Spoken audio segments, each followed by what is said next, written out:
فصل في أصناف إعراب الفعل وهي أربعة. الأول أن يكون الرفع بالضمة والنصب بالفتحة ويختص بالمفرد الصحيح غير المخاطبة. بھئی یہ مفرد نہیں ہونا چاہیے، یہ لفظ مجرد ہونا چاہیے. بھئی کیا ہونا چاہیے؟ مجرد ہونا چاہیے، کیونکہ پہلی قسم کا اعراب بتلا رہے ہیں اور بتلایا یہ کس کے ساتھ خاص ہے؟ مفرد صحیح کے ساتھ. بھائی تو کون کون سے صیغے تھے یہ؟ یضربو، تضربو، تضربو، اضربو اور نضرب. اب باقی تو مفرد کے ہیں، لیکن نضربو یہ تو مفرد کا نہیں. بھائی یہ تو مفرد کا نہیں، یہ تو متکلم علی غیر کا صیغہ ہے. بھائی تو اس کو مجرد لفظ ہونا چاہیے. بھائی مجرد یعنی خالی ہو. کس سے خالی ہو؟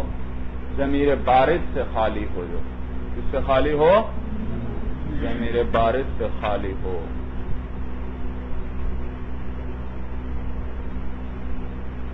ضمیر بارز سے خالی ہو.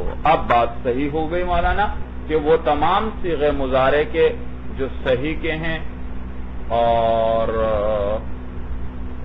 پھر غیر المخاطبہ کی قید لگانے کی ضرورت بھی نہیں. مولانا پھر غیر المخاطبہ کی قید لگانے کی ضرورت بھی نہیں ہے مولانا،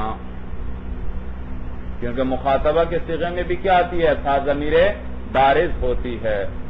تو چنانچہ صاحب قافیہ کی عبارت بہترین ہے. انہوں نے صحیح مجرد ذکر کیا ہے اور کہ صحیح ہو اور مجرد ہو، یعنی ضمیر بارز جس کے ساتھ نہ ملی ہوئی ہو. اب سارے آ گئے. یضربو کے ساتھ بھی ضمیر بارز نہیں، تضربو واحد مؤنث کے ساتھ غائبہ کے ساتھ بھی ضمیر بارز نہیں، اور واحد مذکر حاضر کے ساتھ بھی ضمیر بارز نہیں، اور واحد متکلم اور جمع متکلم کے ساتھ بھی ضمیر بارز نہیں ہے. جی تو مجرد کا لفظ ہونا چاہیے یہاں.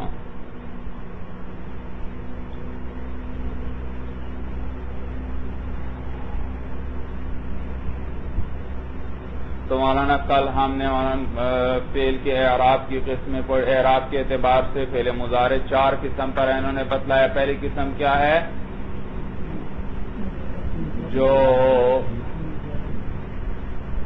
صحیح ہو یعنی ناقص نہ ہو مولانا، اور مجرد ہو کس سے؟ ضمیر بارز سے. ان کا اعراب کیا تھا مولانا؟ حالت رفعی میں ضمہ کے ساتھ، حالت نصبی میں فتحہ کے ساتھ، اور حالت جزمی میں سکون کے ساتھ.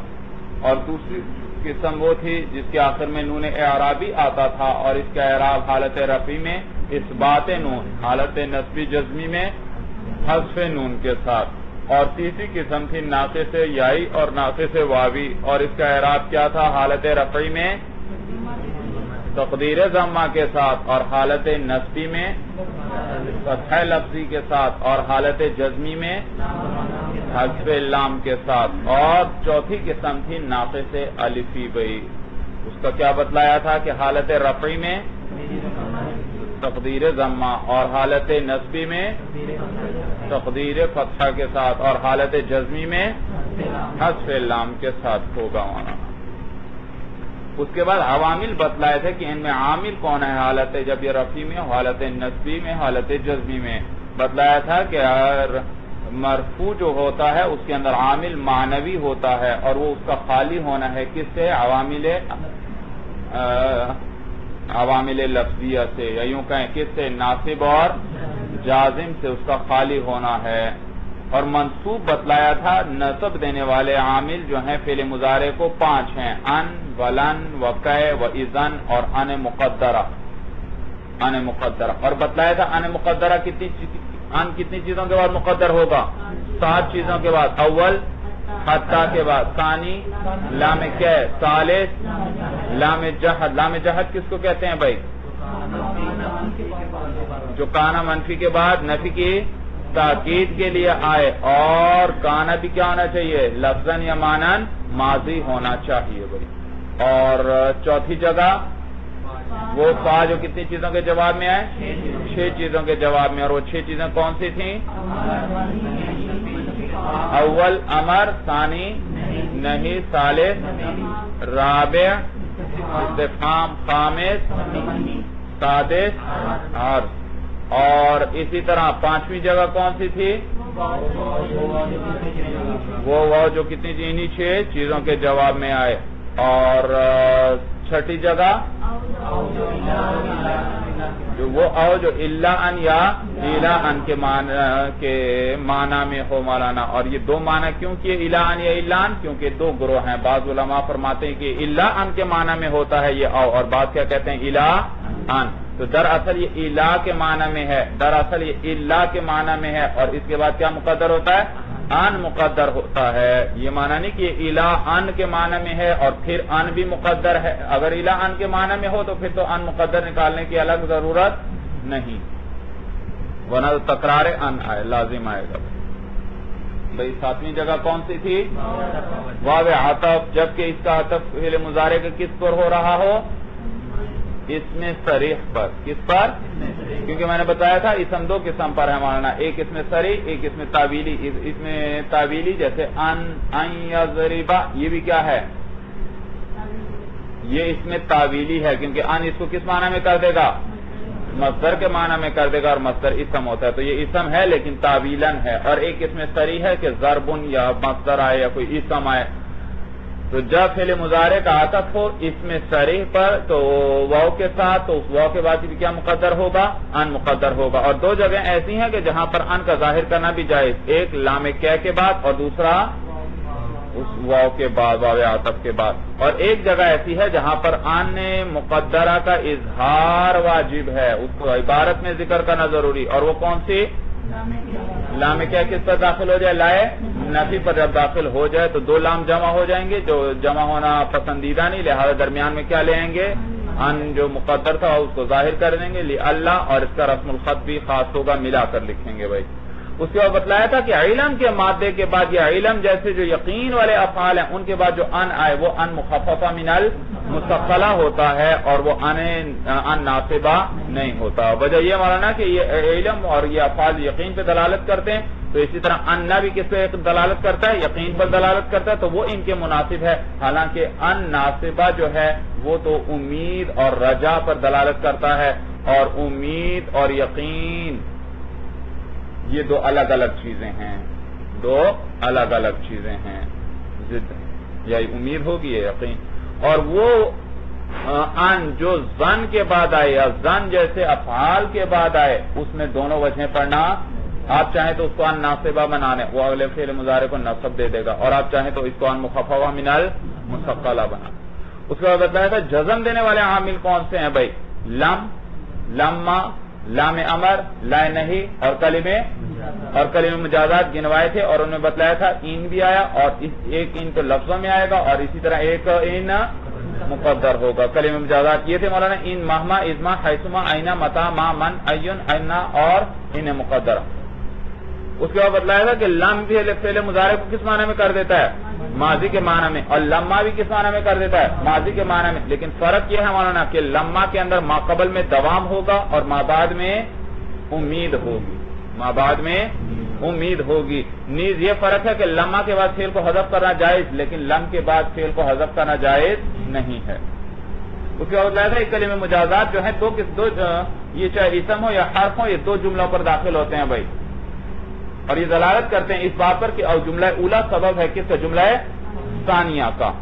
اور اولا کو شرط کہتے ہیں اور ثانیہ کو جزا کہتے ہیں.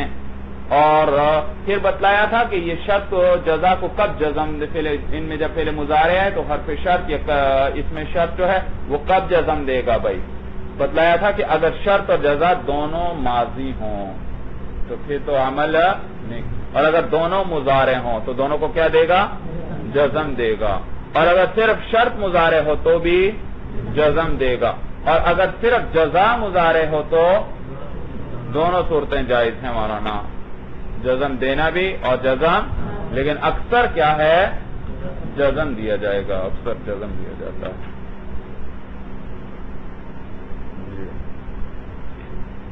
جی ترکیب آپ کو یاد ہے یا ترکیب بھول گئے مولانا؟ کچھ ترکیب بھی ساتھ ساتھ کر لیں. ان ضربتا ضربتو ترکیب کریں مولانا. کیا کریں گے؟ ان حرف شرط، ضربہ فعل، تا ضمیر مرفوع، محلن استفاعل، فعل اپنے فاعل سے مل کر جملہ فعلیہ ہو کر شرط. ضربتو ضربہ فعل، تو ضمیر مرفوع محلن فاعل، فعل اپنے فاعل سے مل کر جملہ فعلیہ ہو کر جزا، شرط جزا سے مل کر جملہ شرطیہ جزائیہ ہوا، جملہ خبریہ ہوا. یہ کیا ہوا؟ جملہ خبر. یاد رکھو مولانا یہ شرط جزا میں کیسے پتا چلے گا ہمیں کہ یہ جملہ شرطیہ خبریہ ہے یا جملہ شرطیہ انشائیہ ہے؟ جملہ شرطیہ انشائیہ ہے یا جملہ شرطیہ خبریہ ہے؟ تو جزا کو دیکھنا ہمیشہ مولانا. اگر جزا جملہ خبریہ ہو تو یہ جملہ شرطیہ خبریہ ہوگا، اور اگر جزا انشاء ہو مولانا تو یہ جملہ شرطیہ انشائیہ ہوگا. سمجھ میں آئی بات بھائی؟ تو اس کے مطابق آپ ترکیب کرنا بھائی. اور ترکیب کیجئے مولانا. ان تضربنی اضرب کا، ان تضربنی اضرب کا. جی ان حرف شرط، تضرب فعل مضارع مجزوم، انت ضمیر اس کے اندر مرفوع محلن فاعل، نون وقایا کا، یا ضمیر اعراب بتلاؤ بھائی. منصوب محلن مفعول به، فعل اپنے فاعل اور مفعول به سے مل کر جملہ فعلیہ ہو کر شرط. اضرب کا، اضرب کا، اضرب فعل مضارع مجزوم، انا ضمیر اس کے اندر مرفوع محلن فاعل، کاف ضمیر منصوب محلن مفعول، فعل اپنے فاعل اور مفعول سے مل کر جملہ فعلیہ ہو کر جزا، شرط جزا مل کر جملہ شرطیہ خبریہ ہوا، جملہ شرطیہ خبریہ ہوا. خبر دے رہا ہے. اگر میری پٹائی کرو گے میں بھی کیا کروں گا؟ آپ کی پٹائی کروں گا بھائی. سمجھ میں آیا بھائی؟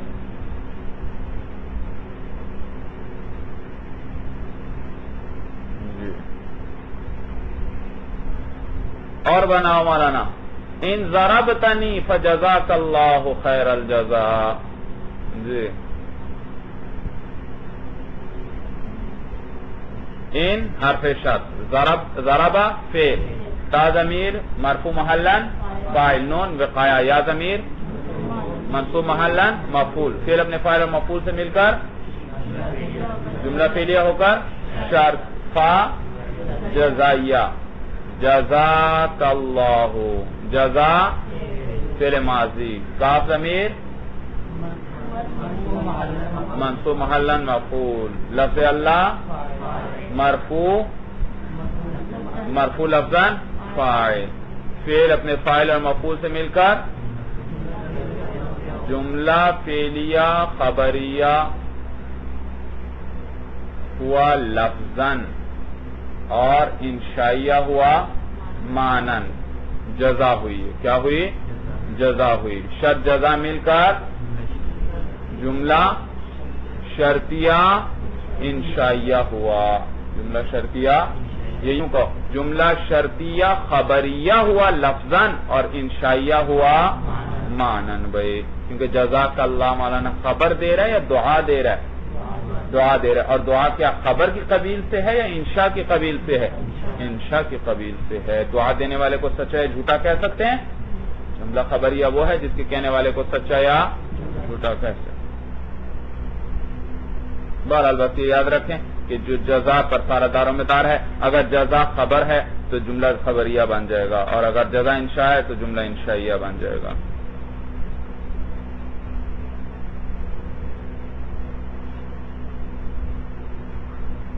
اس کے بعد بتلایا تھا کہ جزا پر فا داخل ہوتی ہے. میں نے بتلایا تھا کہ فا کے داخل کرنے، فا دراصل داخل کی جاتی ہے ربط دینے کے لیے.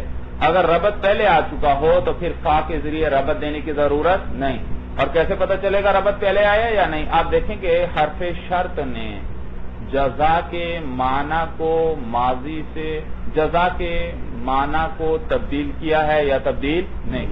اگر اس کے معنی کو تبدیل کیا ہے تو پھر اس صورت میں ربط،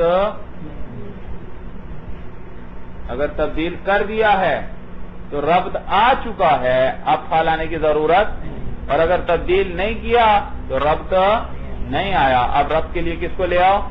فا لے آؤ. اب آپ مجھے بتائیے، ان ضربتنی قد ضربتک،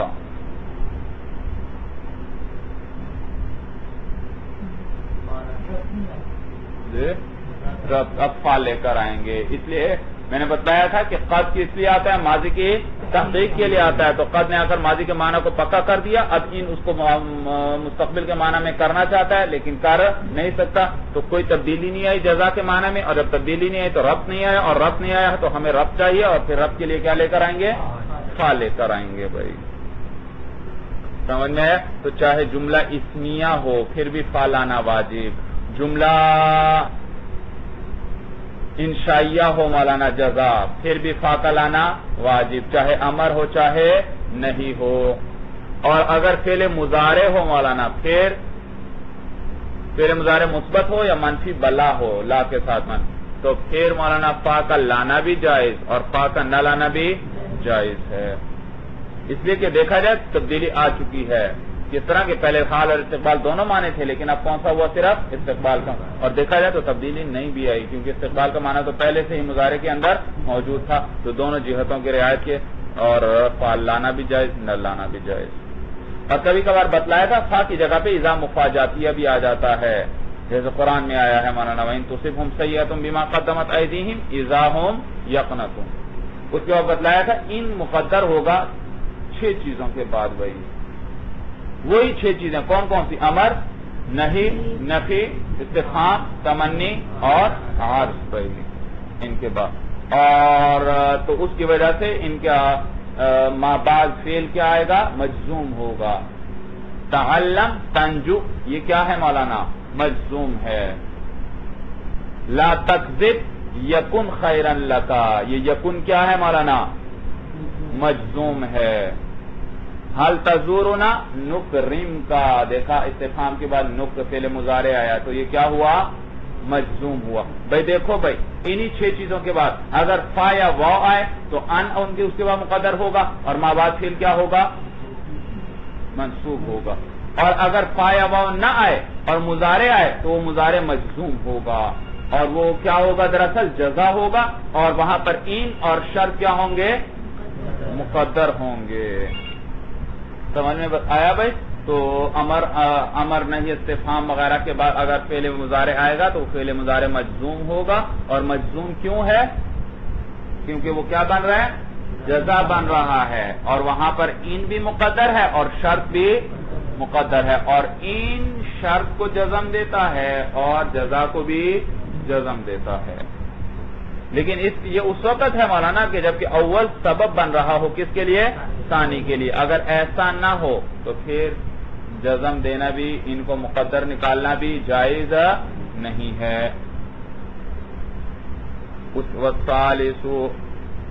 والثالث الامر وهو صيغة يطلب بها الفعل من الفاعل المخاطب بأن تحذف من المضارع حرف المضارعة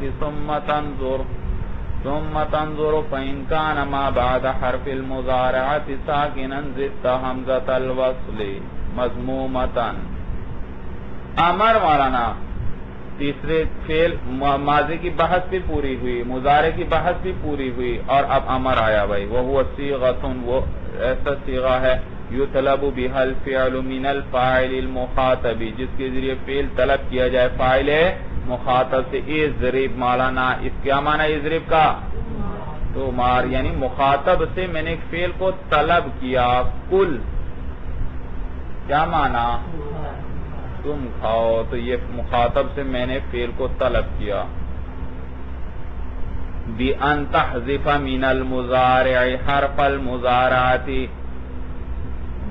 ای طور مولانا کہ آپ حذف کر لیتے ہیں مضارع سے کس کو؟ حرف امر کا. کیا طریقہ ہے مولانا؟ امر کیسے بناتے ہیں؟ علامت مضارع حذف کرو، اس کے بعد جی آخر میں جزم دے دو اور ہاں تو پہلے شروع کی پہلے بات پوری کر لو. شروع سے حرف مضارع حذف کریں گے, اس کے بعد ما بعد کو دیکھیں, اگر وہ متحرک ہے تو کوئی شروع میں کچھ لانے کی ضرورت نہیں, اور اگر وہ ساکن ہے تو شروع میں کیا لے آؤ, حمزہ وصل لے آؤ, اور حمزہ وصل مضموم لائیں گے. اگر عین کلمہ یعنی ثالث کیا ہو, مضموم ہو, اور اگر ثالث مفتوح یا مکسور ہو تو حمزہ وصل کون سا لائیں گے, مکسور لائیں گے. سمجھ میں آیا؟ تو مولانا جب تیسرا حرف یعنی عین کلمہ مضموم ہو تو حمزہ وصل بھی کون سا لاتے ہیں, مضموم لاتے ہیں. بھئی کیوں مضموم لاتے ہیں؟ بھئی یاد رکھو حمزہ وصل میں اصل ہے اس کو مکسور ہونا چاہیے. جہاں بھی آپ حمزہ وصل لاتے ہیں کون سا لاتے ہیں؟ تو یہاں کیوں مضموم لے کر آئے؟ کہتے ہیں بھئی اس کی وجہ یہ ہے کہ اگر ہم شروع میں لے آئیں حمزہ وصل مکسور اور ما بعد تیسرا حرف کیا ہے, مضموم, تو لازم آئے گا خروج من الکسرہ الی الضمہ.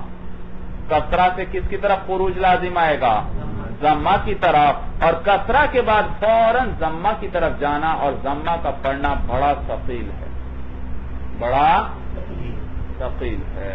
سمجھ میں آیا؟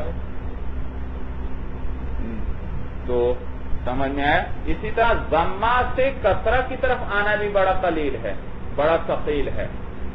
اسی لیے اس وزن پر, فعل وزن پر عربی میں بہت کم الفاظ آئے ہیں. 1 2 یا 3 لفظ آئے ہیں پورے عربی کے اندر. دو آیا, ضمہ سے کس کی طرف گئے ہیں, کسرہ کی. لیکن ضمہ سے کسرہ کی طرف اوپر سے نیچے کو آنا یہ ثقیل تو تھا, لیکن یہ جو معاملہ ہے یہ تو کسرہ سے کس کی طرف جا رہے ہیں, ضمہ, یہ تو اس سے بھی بڑھ کر ثقیل ہے, اس سے بھی بڑھ کر ثقیل ہے. اس پر آپ کو کہیں گے بھئی کہ کسرہ کے بعد فوراً ضمہ تو نہیں آ رہا, درمیان میں تو ساکن بھی ہے,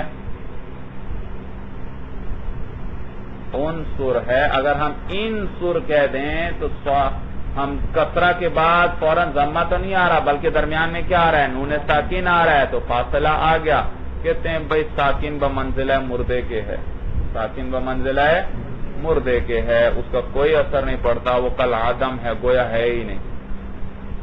تو لہذا اس وجہ سے ضمہ پڑھتے ہیں بھئی. اچھا, اور اگر عین کلمہ یعنی ثالث کیا ہو, مفتوح ہو یا مکسور ہو تو حمزہ وصل کیسا لاتے ہیں, مکسور لاتے ہیں.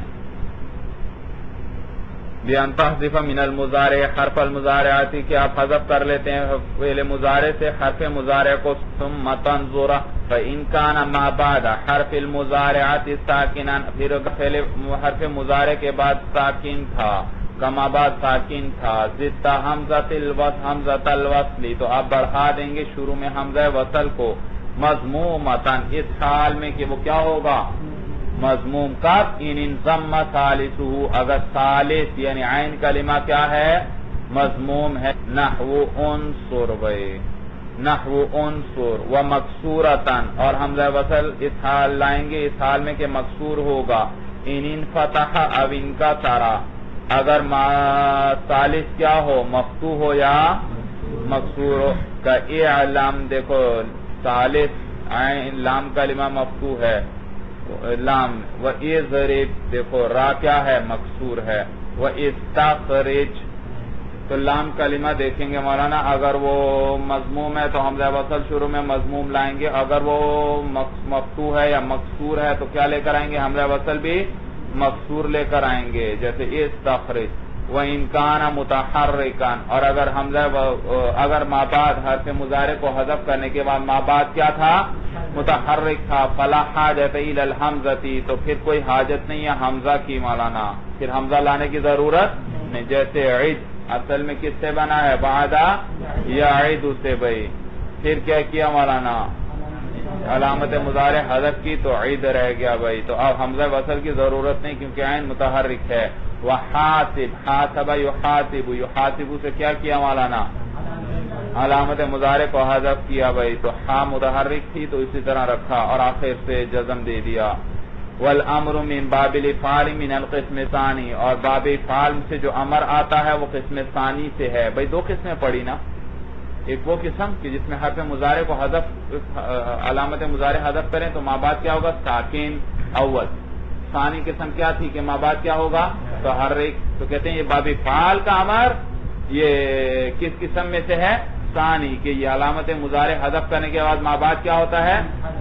کیونکہ یکرمو یا کو حذف کیا تو وہ جو حمزہ یہاں حذف ہوا تھا وہ واپس آیا تو کیا رہ گیا؟ اکرمو رہ گیا. تو اب مولانا حمزہ وصل لانے کی ضرورت نہیں. وہ مبنی علی علامت الجزم، اور امر مبنی ہوتا ہے علامت جزم پر. کاضرب، یہ کون سی قسم ہے مولانا؟ جی پہلی قسم تھی بھائی. وہ اوغزو، یہ کیا ہے بھائی؟ جی اوغزو تیسری قسم بھائی. یہاں سے کیا گرا ہے؟ واو گرا ہے. ارمی، یہاں سے کیا گری ہے؟ یا. اسع، یہاں سے کیا گرا؟ اضربا، اضربو، اضربی، یہ کون سی قسم ہے؟ یہ دوسری قسم. سمجھ میں ہے؟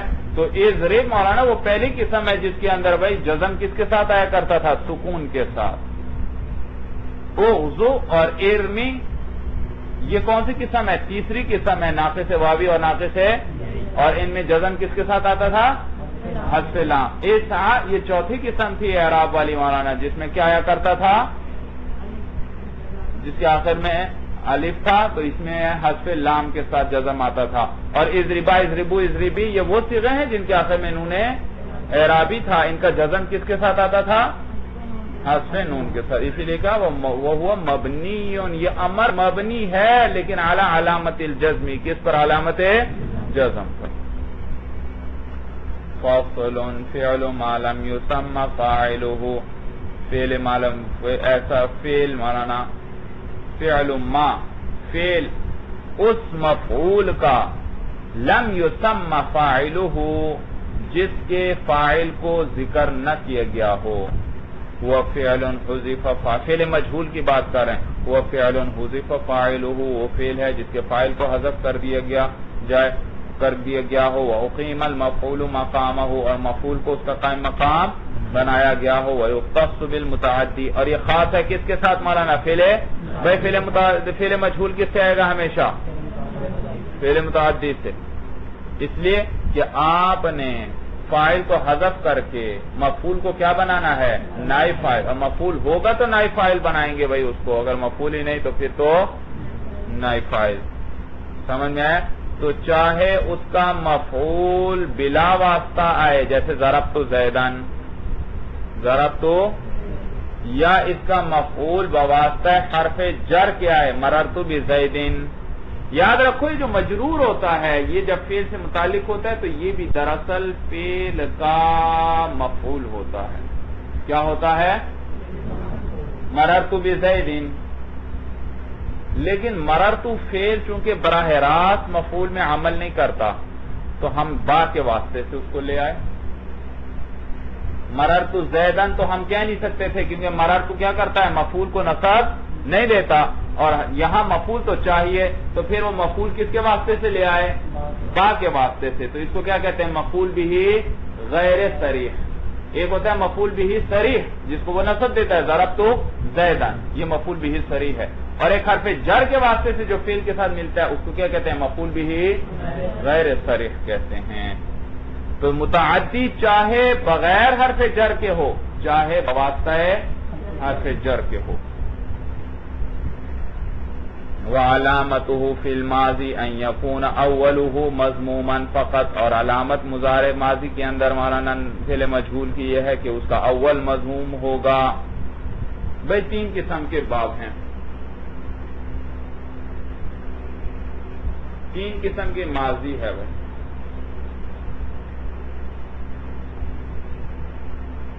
تین قسم کے،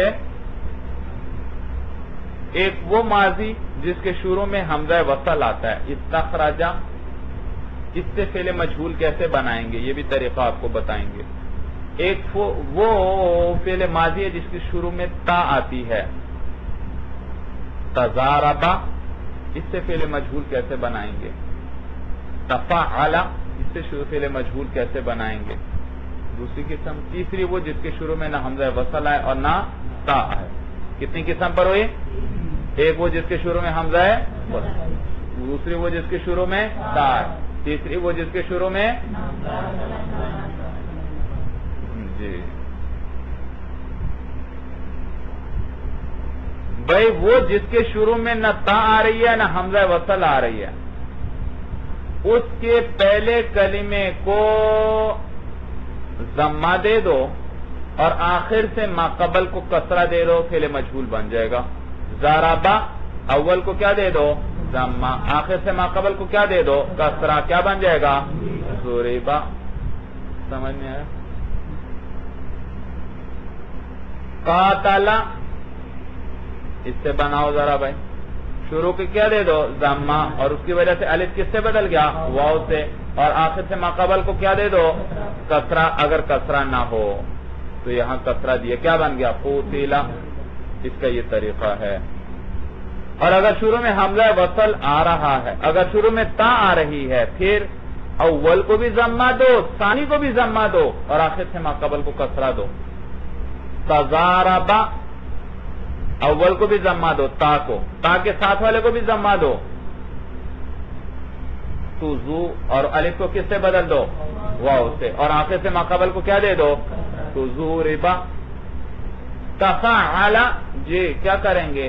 تا کو بھی، فا کو بھی، اور آخر سے ما قبل کو کیا دے دو؟ کیا بن جائے گا؟ تو فعل۔ سمجھ میں آیا بھائی؟ اور تیسرا وہ ہے جس کے شروع میں کیا ہے؟ حمزہ وصل آئے، اس میں پہلے کو ضمہ دے دو، یعنی حمزہ وصل کو کیا دے دو؟ اور ثانی کو نہیں، ثالث کو، اس کو بھی ضمہ دے دو۔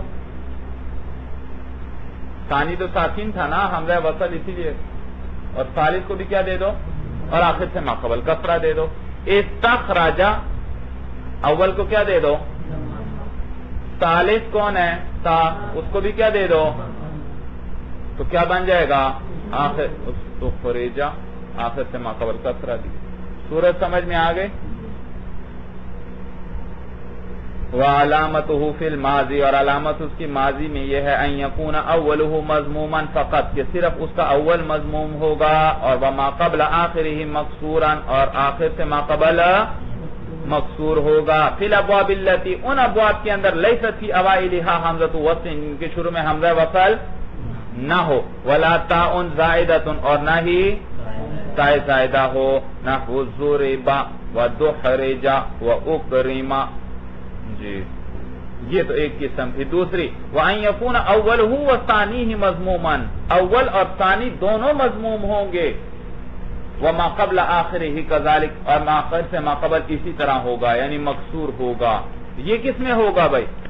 کہتے ہیں فی ما فی اولہ تاء زائدۃ، جن کے شروع میں کیا رہی ہوتا ہے؟ جیسے تفضل وتضرب۔ وَأَن يَكُونَ أَوَّلُهُ وَثَالِثُهُ مَضْمُومًا، اور تیسری صورت جو تھی مولانا کہ اول کو بھی کیا دے دو؟ اول اور ثالث دونوں کیا ہوں؟ مضموم ہوں گے، اور آخر سے ما قبل اسی طرح ہوگا، یعنی کہ وہ مکسور ہوگا۔ فی ما، ان افعال کے اندر، فی اولہ حمزۃ وصل، جن کے شروع میں کیا ہے؟ حمزہ ہے، جیسے استخرجا، اقتدر، دیکھا حمزہ وصلی کو بھی ضمہ دیا، تا کو بھی ضمہ دیا، اور آخر سے ما قبل کو کیا دیا؟ کسرہ، اقتدر۔ والحمزۃ تتبع المضموم ان لم تدرج، اور حمزہ تابع ہوگی مضموم کے، حمزہ کیا ہوگی؟ تابع ہوگی مضموم کے، ان صورتوں میں بھائی، مضموم کے بھائی ہم نے ثالث کو ضمہ دیا تو حمزہ وصل کو بھی کیا دے دیا؟ ضمہ دے دیا۔ کیا دے دیا؟ استخرجا، تا کو ضمہ دیا ہے تو ساتھ حمزہ کو بھی کیوں دیا ضمہ؟ اس لیے کہ ورنہ تو خروج من الکسرہ الی ضمہ اگر استخرجا کر دیں تو پھر کیا لازم آئے گا؟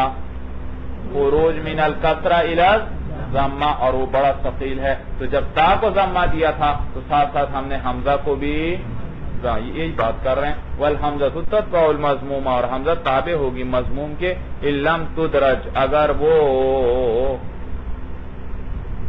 درج عبارت میں نہ آئے، درمیان عبارت میں نہ آئے مولانا، اس لیے کہ درمیان عبارت، درج عبارت میں تو حمزہ وصل کیا ہے؟ گر جاتی ہے، درمیان عبارت میں حمزہ وصل کیا ہے؟ اگر نہ گر گئی پھر تو ضمہ کسرے کی بات ہی چھوڑو، پھر تو اس کو پڑھنا ہی نہیں ہے۔ ہاں اگر درمیان میں نہ آئے، شروع میں آئے، اب اس پر کچھ پڑھنا ہے تو کسرہ نہیں پڑھیں گے بلکہ کیا پڑھیں گے؟ ضمہ پڑھیں گے اور استخرج کہیں گے۔ وفی المضارع، اچھا مولانا یہ تو ماضی کا طریقہ تھا، ماضی کے اندر بھائی اس طرح کرتے تھے بھائی کہ تین قسم پر تھا، جس کے شروع میں حمزہ وصل بھی نہ آئے، تا زائدہ بھی نہ آئے، تو وہاں کیا کرتے تھے؟ صرف اول کو ضمہ اور آخر سے ما قبل کو کسرہ، اور جس کے شروع میں تا زائدہ آئے تو تا کو بھی ضمہ اور ما بعد کو بھی ضمہ اور آخر سے ما قبل کو کسرہ، اور اگر شروع میں حمزہ وصل آئے تو حمزہ وصل کو بھی ضمہ اور ثالث کو بھی ضمہ اور آخر سے ما قبل کو کسرہ۔ یہ تو ماضی کی بات تھی۔ وفی المضارع، اور مضارع کے اندر ان یکون حرف المضارعات مضموما، کون سا حرف مضموم ہوگا؟ حرف مضارع مضموم ہوگا، وما قبل آخرہ مفتوحا، اور آخر سے ما قبل کیا ہوگا؟ مفتوح ہوگا، جیسے یضرب، یضرب تھا، علامت مضارع کو ضمہ دو اور آخر سے ما قبل فتحہ دے دو، تو یضرب سے کیا بن جائے گا؟ وَيُسْتَخْرَجُ إِلَّا فِي بَابِ الْمُفَاعَلَةِ وَالْإِفْعَالِ وَالتَّفْعِيلِ وَالْفَعْلَلَةِ وَمُلْحَقَاتِهَا الثَّمَانِيَةِ فَإِنَّ عَلَامَةَ فِيهَا فَتْحُ مَا قَبْلَ الْآخِرِ۔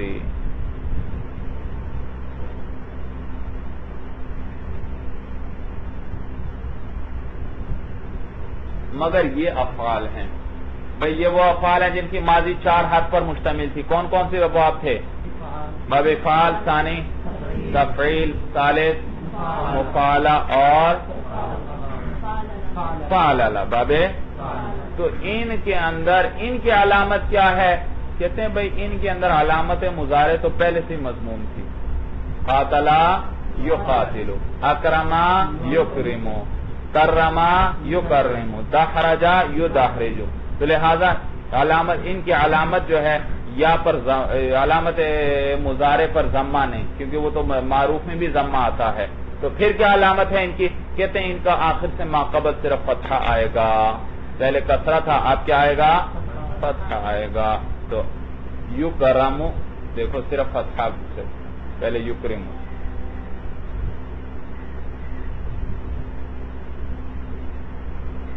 الا فی باب المفاعلۃ والافعال والتفعیل والفعللۃ، مگر ان ابواب کے اندر، وملحقاتها، اور اس باب فعللہ کے جو ملحقات ہیں، الثمانیۃ، کتنے پڑھیں آپ نے بھائی؟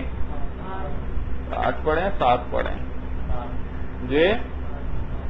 7 ہیں مولانا، یہ ایک کتابت کی غلطی ہے، لیکن ایک مرتبہ آ گئی تو اسی طرح کتاب میں لکھی جاتی ہے، تو دراصل 7 ابواب ہیں، ملحقات 7 ہیں۔ تو دیکھا فَإِنَّ الْعَلَامَةَ فِيهَا فَتْحُ مَا قَبْلَ الْآخِرِ، اس لیے کہ ان کے اندر علامت صرف کیا ہے؟ آخر سے ما قبل فتحہ ہے، اور علامت مضارع پر ضمہ تو معروف کے اندر بھی مضموم ہوتا ہے، وہ پہلے نحو یحاسب ویدحرج وفی الاجوف ماضیہ، اجوف کے اندر مولانا اجوف کے صیغوں میں ذرا تفصیل ہے، وہ بتلائیں گے، اجوف کی ماضی کا الگ حکم ہے، وفی الاجوف، اور اجوف کے اندر ماضی ہی، اس کی ماضی جو ہے قیل وبیع، یہ قیلہ بھی پڑھیں گے، قیلہ اصل میں کیا تھا مولانا؟ قویلہ تھا، تو پھر کیا کیا مولانا؟ واو کی حرکت ما قبل کو دی شاباش، اور کسرے کی وجہ سے اس کو کس سے بدل دیا؟ کیا ہو گیا؟ قیلہ، تو اس کے اندر قیلہ پڑھنا بھی جائز۔ دوسری صورت بھائی کسرہ ما قبل کو نقل نہ کرو، واو کو ساکن کر دو، بس کیا پڑھیں گے؟ قولا بوعا، یہ پڑھنا بھی جائز ہے، سمجھ میں آئی دوسری لغت؟ یہ بھی جائز. تیسرا یہ کہ ضمہ کسرہ نقل کر دیا، ما قبل کو دے دیا، اور واو کو کیا کر دیا؟ یا سے بدل دیا، تو کیا بنا؟ قیلا. لیکن اب اس کو قیلا نہ پڑھیں بلکہ اس کسرے کو تھوڑی سی ضمے کی بو دے دیں، یا اس جو ضمے کی بو دے دیں. قیولا کیا پڑھیں گے؟ ضمے کسرے کے ساتھ تھوڑی سی ضمے کی بو دینی ہے آپ نے. ضمہ تھوڑا سی حرکت ضمے والی بھی ساتھ ملا دیں. قیولا کیا پڑھیں گے؟ قیولا. تو یا کو واو کی بو دینا، واو کی حرکت تھوڑی سی دینا، اس کو کہتے ہیں اشمام. کیا کہتے ہیں؟ اشمام. وفی الاجوفی، اور اجوف کے اندر ماضی ہی، اس کی ماضی جو ہے قیلا و بیع. قیلا اور بیع بھی پڑھیں گے. پہلی مولانا کون سی مثال ہے جی؟ واوی، اجوف واوی. دوسری اجوف بیع بھی پڑھ سکتے ہیں. وبالاشمام، اشمام کے ساتھ بھی پڑھیں گے. کیسے؟ قیولا بیع. وبالواوی، اور واو کے ساتھ بھی پڑھیں گے. کیسے مولانا؟ قولا، اصل میں کیا تھا؟ قویلا، تو واو کو ساکن کر دیا، قولا ہوا. بوعا، اصل میں کیا تھا؟ بویعا، تو ما قبل ضمے کی وجہ سے یا کو بھی کس سے بدل دیا؟ ساکن کر کے واو سے بدل دیا. کیا ہوا؟ بوعا ہوا. وَكَذَلِكَ، اور اسی طرح ہے باب اختیر و انقیدہ. باب اختیر انقیدہ بھی اسی طرح ہے، وہاں بھی یوں پڑھیں گے اختیرہ. ایک یہ، دوسرا اختورا جی، تیسرا اختیورا. اختیورا. انقیدہ میں بھی یوں پڑھیں گے. پہلا کیسے پڑھیں گے؟ انقیدہ. ثانی انقودہ. ثالث انقیودہ.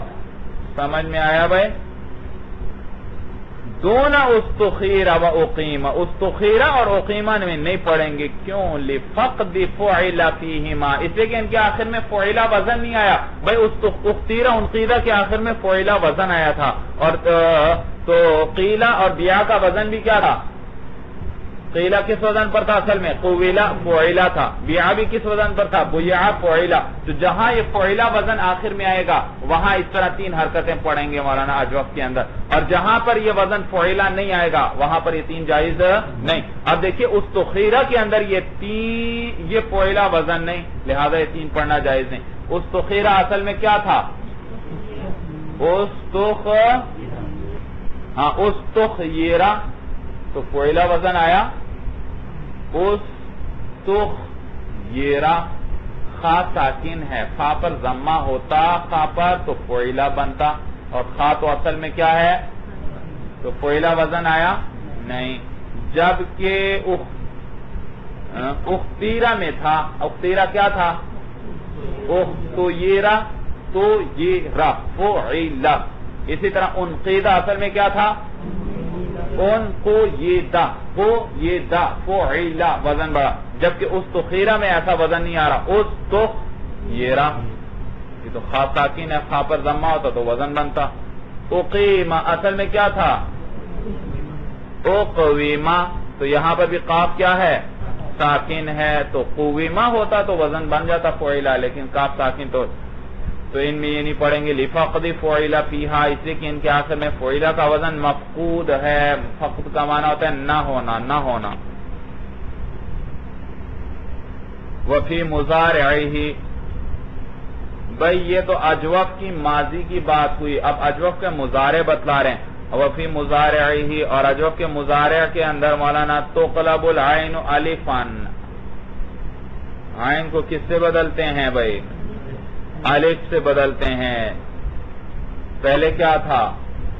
یقولو، کیا تھا؟ یقولو. اور عین کیا ہے مولانا؟ عین کلمہ واو، اس کو الف سے بدلا اور شروع میں کیا دیا تھا؟ ضمہ. تو کیا پڑھا؟ یقالو. یبیع، شروع میں ضمہ دیا اور یا کو کس سے بدلا؟ الف سے. یباع ہوا. تو مضارع میں عین کلمہ الف سے بدل دیں گے، جیسے یقالو و یباع کما عرفت فی التصریف، جیسے کہ آپ کس میں جان چکے ہیں؟ علم صرف کے اندر بھائی سمجھ میں آیا، بار بار پتہ چل رہا ہے، معلوم ہوا صرف مقدم ہے، پہلے صرف سیکھی جائے اس کے بعد کس کو شروع کیا جائے؟ نحو کو بھائی۔ مستقصن بھائی، مستقصن پورے طور پر جیسے کہ آپ صرف میں پورے طور پر جان چکے ہیں طریقہ بھائی۔ فصل الفعل اما متعد وهو ما فعل یا تو متعدی ہوگا یا فعل لازم، آگے آ رہا ہے بھائی، یا فعل لازم ہوگا۔ متعدی جو ہے وهو ما يتوقف فهم معناه على متعلق غیر الفاعل۔ بھائی فعل متعدی کس کو کہتے ہیں؟ جو ہاں فاعل کے ساتھ مل کر بات پوری نہ ہو، فاعل کے علاوہ وہ ایک اور متعلق کو چاہتا ہے، وہ ہے جس کا موقوف ہو، جس کے معنی کا سمجھنا علی متعلق غیر الفاعلی، ایسے متعلق پر جو فاعل کے علاوہ ہو۔ کا ضربہ، تو ضربہ فاعل کو بھی چاہتا ہے اور مضروب کو بھی چاہتا ہے، جب تک مضروب نہیں ضربہ فعل کا وجود نہیں ہو سکتا۔ وَإِمَّا لازم، یا کیا ہوگا مولانا؟ لازم ہوگا بھائی۔ پھر لازم متعدی کا اردو میں نے بتلایا تھا بھائی، اردو میں ترجمہ کرو، اگر جملے میں نے آئے تو فعل کون سا ہوگا؟ متعدی، اور اگر نے نہ آئے تو پھر یہ فعل لازم ہوگا۔ وہ ہوا ما بخلافہ، اور وہ ہے جو اس کے خلاف ہو، یعنی جس کے معنی کا سمجھنا فاعل کے علاوہ کسی اور پر موقوف نہ ہو۔ قعد تو بیٹھا، وقام وہ کھڑا ہوا، یہاں اور کس فاعل کے علاوہ اور کسی مفعول کی ضرورت نہیں۔ والمتعدی قد يكون الى مفعول واحد، اور متعدی کبھی ایک مفعول کی طرف ہوگا۔ ضرب زید عمرا، زید نے عمر کی، تو ضرب کتنے مفعول چاہتا ہے؟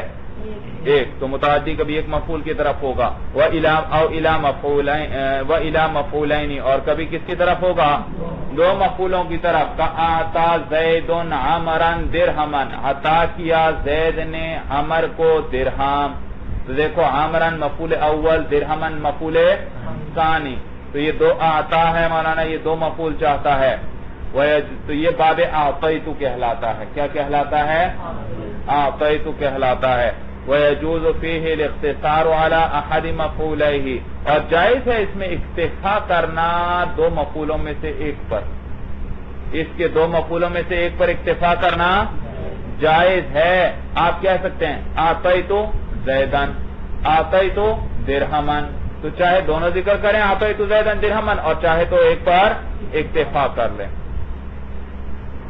تو اعطیت زیدن یہ بھی کہہ سکتے ہیں، اور اعطیت درہمن یہ بھی کہہ سکتے ہیں۔ بخلاف باب علمت، بخلاف باب علمت کے بھائی دیکھو دو قسم کے افعال ہیں جو دو مفعول چاہتے ہیں۔ کچھ باب علمت کہلاتے ہیں جن کا آگے باقاعدہ ذکر بھی کریں گے، علمت، رأیت، خلت، حسبت، ظننت وغیرہ، ان کو افعال قلوب کہتے ہیں۔ 7 ہیں مولانا، کتنے ہیں؟ 7 ہیں، یہ افعال قلوب کہلاتے ہیں، یہ دو مفعول چاہتے ہیں۔ اور ان کے علاوہ اور افعال بھی ہیں، وہ بھی بعض اوقات دو مفعول چاہتے ہیں، وہ بھی دو مفعول بعض چاہتے ہیں ان میں سے، لیکن وہ باب اعطیت کہلاتے ہیں۔ کیا کہلاتے ہیں؟ اور فرق یہ مولانا کہ باب اعطیت کے اندر دونوں مفعول الگ الگ ذاتیں ہوں گی، باب اعطیت میں دونوں مفعول، اور باب علمت کے اندر دونوں ایک ذات ہوگی۔ اعطیت زیدن درہمن، مفعول اول کون مولانا؟ زید، مفعول ثانی کون؟ اور دونوں الگ ذاتیں ہیں یا ایک ہی ہیں بھائی؟ الگ الگ ذاتیں ہیں۔ اور دوسرے علمت زیدن فاضلا، میں نے زید کو کیا جانا؟ فاضل۔ زید سے کون سی ذات مراد ہے؟ وہی جو جس پہ فاضل دلالت کر رہا ہے۔ تو فاضل اور زید کیا ہیں؟ ایک یہ ذات ہیں، وہی زید فاضل ہے۔ سمجھ میں آیا؟ تو باب اعطیت کے اندر دونوں مفعول جو ہیں دو الگ ذاتیں ہوتی ہیں، اور باب علمت کے اندر دونوں کی ذات ایک ہی ہوتی ہے۔ یہ باب علمت کے اندر یاد رکھو، یہ جو دو مفعول ہیں یہ دراصل مبتدا خبر تھے، اصل میں تھا زید فاضل، زید کیا ہے؟ پھر اس مبتدا خبر پر علمت داخل ہوا، اس علمت نے دونوں کو مبتدا اور خبر کو کیا بنا دیا؟ مفعول بنا دیا۔ لہذا تو چونکہ ان میں سے اس وقت تو یہ مفعول ہیں دونوں، لیکن در حقیقت یہ آپس میں مبتدا خبر ہیں، اور مبتدا خبر کے بغیر نہیں آ سکتا اور خبر مبتدا کے بغیر نہیں آ سکتی، لہذا ان دونوں میں سے ایک کو حذف کرنا اور ایک پر اکتفا کرنا جائز، یا تو دونوں کا حذف کرو، علم تو کہہ دو بس، جبکہ مخاطب کو پتہ چل رہا ہو، قرینے سے وہ سمجھ جائے آپ کیا کہہ رہے ہیں، اور یا پھر دونوں کو کیا کرو، ذکر کرو، جبکہ باب آتا ہے تمہیں ایک کو ذکر کرو اور ایک کو حذف کرو، یہ بھی جائز ہے، دونوں کو ذکر کرو یہ بھی جائز ہے۔ فرق دونوں میں سمجھ میں آیا؟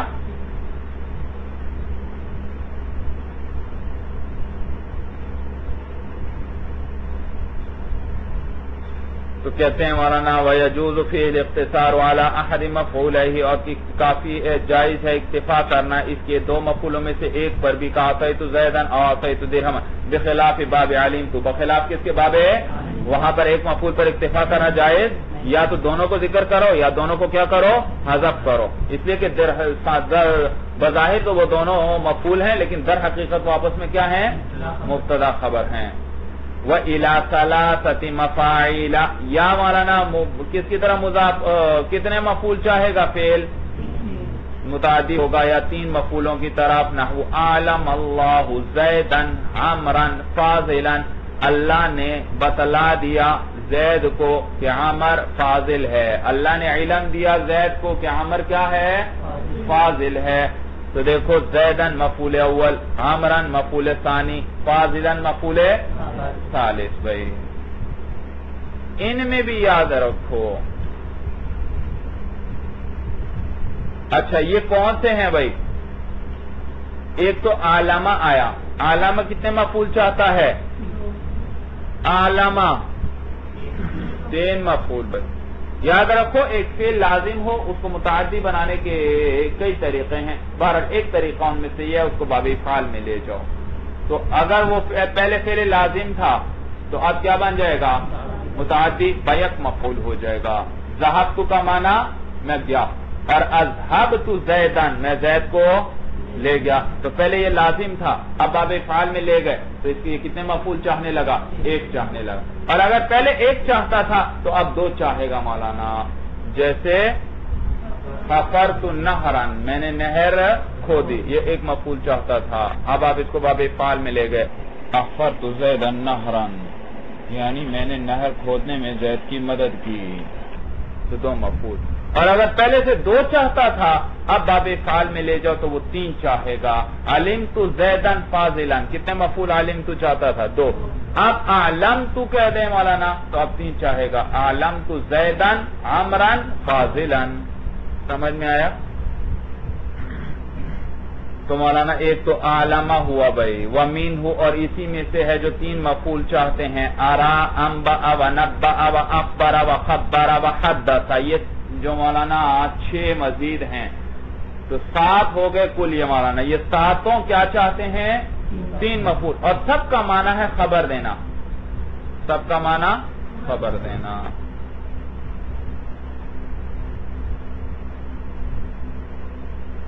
سمجھ میں آیا بھائی؟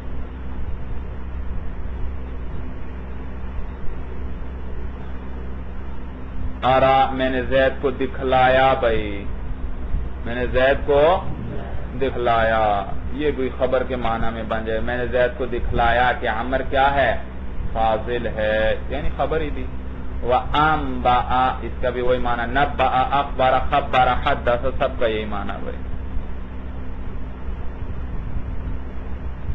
وَهَذِهِ السَّبْعَةُ مَفْعُولُهَا الْأَوَّلُ مَعَ الْأَخِيرَيْنِ كَمَفْعُولِ أَعْطَيْتُ فِي جَوَازِ الِاقْتِصَارِ عَلَى أَحَدِهِمَا، بھائی ان کے کتنے مفعول ہیں بھائی، کتنے مفعول چاہتے ہیں، ادھر دیکھو بھائی، باب اعطیت کے اندر آپ نے کیا پڑھا، ایک مفعول پر اکتفا کرنا بھی، باب علمت کے اندر کیا پڑھا، دو مفعولوں میں سے ایک پر اکتفا کرنا جائز، تو یہ جو باب علامہ ہے یہ تین مفعول چاہتا ہے، یاد رکھو، یہ دیکھو یہ پہلا ہے، یہ دوسرا ہے، یہ تیسرا ہے، یہ جو دوسرا اور تیسرا ہیں یہ آپس میں باب علمت کے مفعولوں کی طرح ہیں، یہ دوسرا اور تیسرے کس کی طرح ہیں، اب باب علمت کے مفعولوں میں سے ایک کو حذف کرنا اور ایک پر اکتفا کرنا جائز، لہذا دوسرے اور تیسرے میں سے ایک کو حذف کرنا اور ایک پر اکتفا کرنا جائز، یا تو دوسرے اور تیسرے دونوں کو ذکر کرو یا دونوں کو کیا کر لو، حذف کر لو. صورت سمجھ میں آ گئی؟ ہاں اب ان دوسرے اور تیسرے کا ایک مجموعہ بنا لو، یہ ایک سمجھو. کیا سمجھو؟ اور پہلے کو تو پہلا ان دو کی طرف نسبت کرتے ہوئے باب آتیت کے مفعول کی طرح ہے، یعنی چاہو تو پہلے کا حذف کر لو، چاہے تو دونوں کو ذکر کرو، یعنی پہلے کو بھی اور دوسرے اور تیسرے کا جو مجموعہ ہے دونوں کو، تو پہلے کو بھی ذکر کرو اور دوسرے تیسرے، اور چاہے تو پہلے کو حذف کر لو، چاہے تو دوسرے کو حذف کر لو اور پہلے کو کیا کر دو. سمجھ میں؟ تو دوسرے اور تیسرے کو حذف کر دیا اور پہلے کو. صورت سمجھ میں آ رہی ہے کہ یہ جو دوسرا اور تیسرا ہے ان کی طرف نسبت کرتے ہوئے پہلا مفعول باب آتیت کی طرح ہے. آپ چاہیں تو پہلے کو پہلے اور دوسرے اور تیسرے ان سب کو کیا کریں، ذکر کریں. آپ چاہیں تو پہلے کو حذف کر دیں اور دوسرے تیسرے کو کیا کریں، ذکر کریں. اور آپ چاہیں تو پہلے کو ذکر کریں اور دوسرے تیسرے کو کیا کر دیں، حذف کر دیں. اور لیکن دوسرا اور تیسرا آپس میں کس کی طرح ہے، باب علمت کی طرح. اور باب علمت کے اندر ایک پر اکتفا کرنا جائز، تو آپ یا تو دونوں کو ذکر کریں گے دوسرے اور تیسرے کو، یا دونوں کو کیا کریں گے، حذف کریں گے.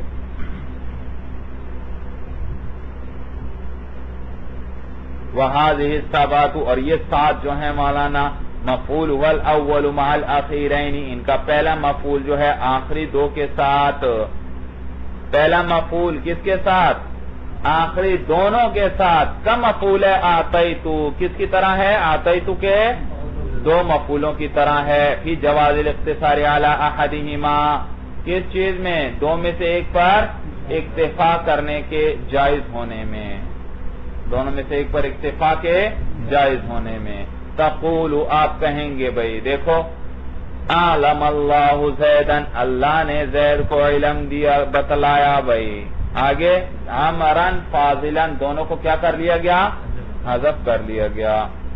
والثانی مع الثالث، اور ثانی ثالث کے ساتھ کا مفعول ہے علمتو، کس کی طرح ہے، علمتو کے مفعول کی طرح ہے. کس چیز میں بھائی، فی عدم جواز الاقتصار علی احدہما، کہ جائز نہیں ہے اکتفا کرنا دونوں میں سے کسی ایک پر. فلا تقولوا، یوں کہنا جائز نہیں، علمت زیدن خیر الناس، بلکہ یوں کہیں گے علمت زیدن عمرن خیر الناس.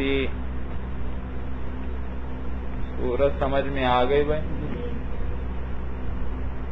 جی ترکیب ذرا کر لو بھائی. علمت زیدن عمرن خیر الناس، علم فعل، تو ضمیر مرفوع محلا فاعل، زیدن منصوب لفظان مفعول اول، عمران منصوب لفظان مفعول ثانی، خیر منصوب لفظان مضاف، الناس مجرور، اعراب ضروری ہے بھائی، مجرور لفظان مضاف الیہ مل کر مفعول ثالث، فعل اپنے فاعل اور تینوں مفعولوں سے مل کر جملہ فعلیہ خبریہ ہوا.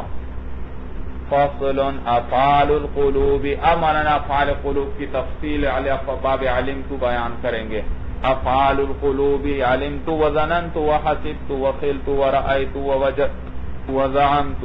افعال قلوب یہ افعال قلوب کہلاتے ہیں، اس لیے کہ ان کا تعلق مولانا قلب سے ہے.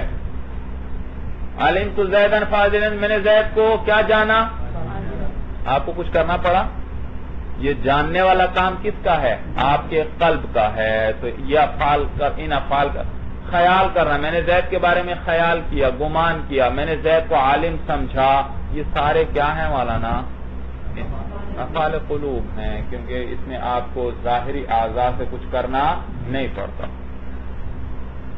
اب یہ علمت ہے، ظننت ہے، حسبت ہے، خلت ہے، رأیت ہے، وجدت ہے اور زعمت ہے. بھئی ان افعال کو افعال شک و یقین بھی کہتے ہیں، کیونکہ ان میں سے کچھ افعال شک کے لیے آتے ہیں اور کچھ افعال یقین کے لیے آتے ہیں. یاد رکھو ان میں سے 3 یقین کے لیے ہیں، 3 شک کے لیے ہیں اور ایک مشترک ہے، یقین کے لیے بھی آتا ہے اور شک کے لیے بھی آتا ہے. یقین کے لیے کون سے ہیں، جی علمت ہے، رأیت ہے اور وجدت ہے. علمت ہے، رأیت ہے وجدت ہے. یہ تینوں کس لیے آتے ہیں مولانا؟ یقین کے لیے.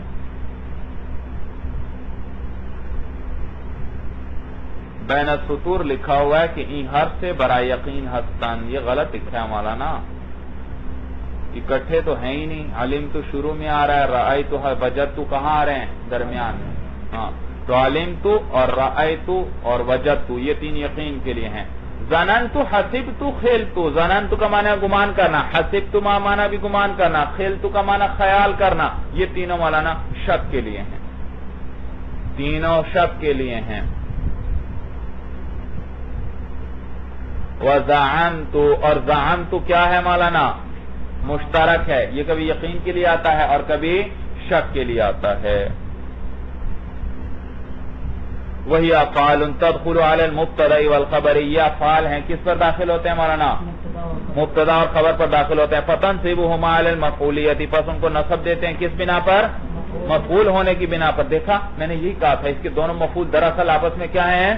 مبتدا خبر ہیں، تو ان کو نصب دیتے ہیں مفعول ہونے کی بنا پر. جیسے علمت زیدا عالما، اصل میں کیا تھا؟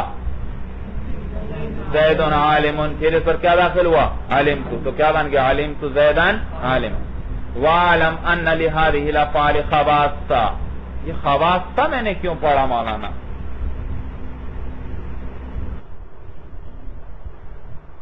جی میں نے خواصہ کیوں پڑھا بھائی؟ اب تو آپ ترکیب کے ماہر ہیں. جی کس کے لیے؟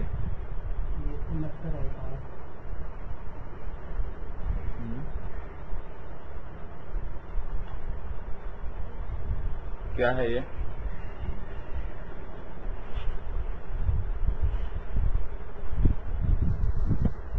بتاؤ بھائی بتاؤ.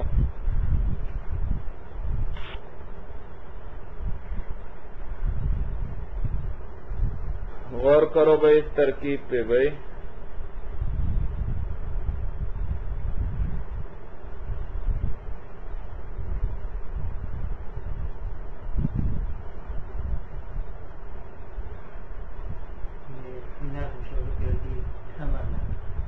شاباش.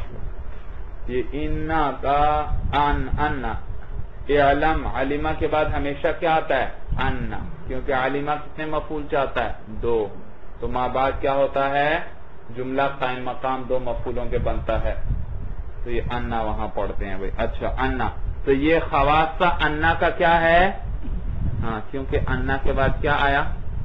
جار مجرور آیا. لہذی ہی کیا آیا؟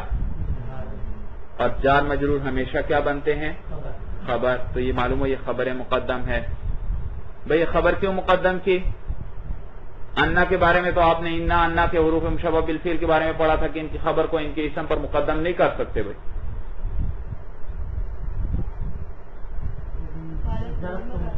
شاباش. ظرف کو تو پھر مقدم کر سکتے. اور پھر میں نے یہ بھی بتلایا تھا کہ اگر اسم معرفہ ہے اور خبر کیا ہے؟ ظرف ہے، تو پھر مقدم کرنا بھی جائز، مؤخر رکھنا بھی. اور اگر اسم نکرہ ہے اور خبر کیا ہے؟ ظرف، تو پھر تو مقدم کرنا واجب ہے. تو دیکھو یہاں خواصہ معرفہ یا نکرہ ہے؟ جی نکرہ ہے، تو لہذا آپ خبر کا مقدم کرنا واجب. اچھا اب بتاؤ مولانا خواصن کیوں نہیں پڑھا؟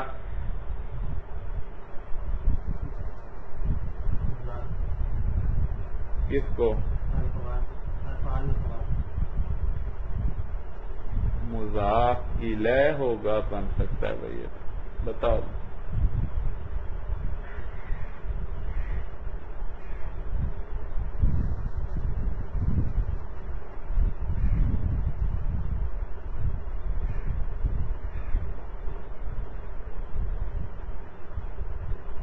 دواب.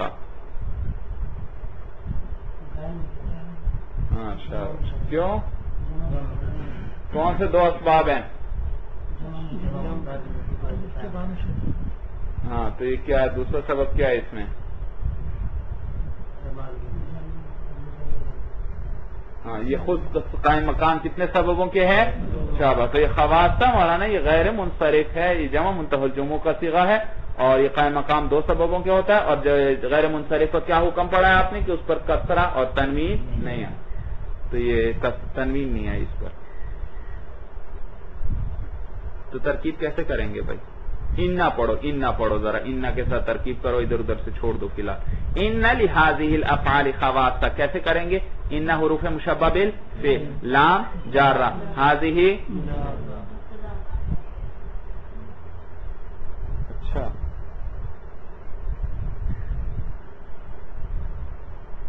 هذه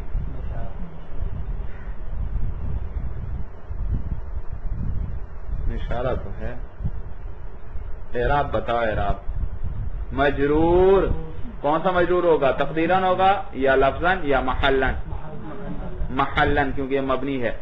موصوف کیونکہ اس میں اشارہ کیا ہے؟ معرفہ، اور اس میں اشارہ کے بعد الف لام والا اسم آئے تو اکثر اکثر اکثر یہ مولانا اس کی صفت، وہ بعد والا صفت بنے گا اس کے لیے. تو یہ موصوف اور آگے اس کی صفت، وہ بھی مجرور لفظاً صفت. موصوف صفت مل کر مجرور، جار مجرور مل کر متعلق ہوئے کس سے؟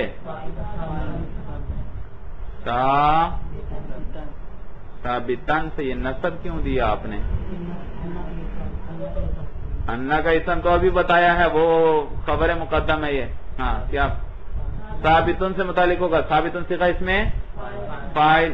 اچھا، اس کے اندر ہوا ضمیر اس کا فاعل، جو کس کو راجع؟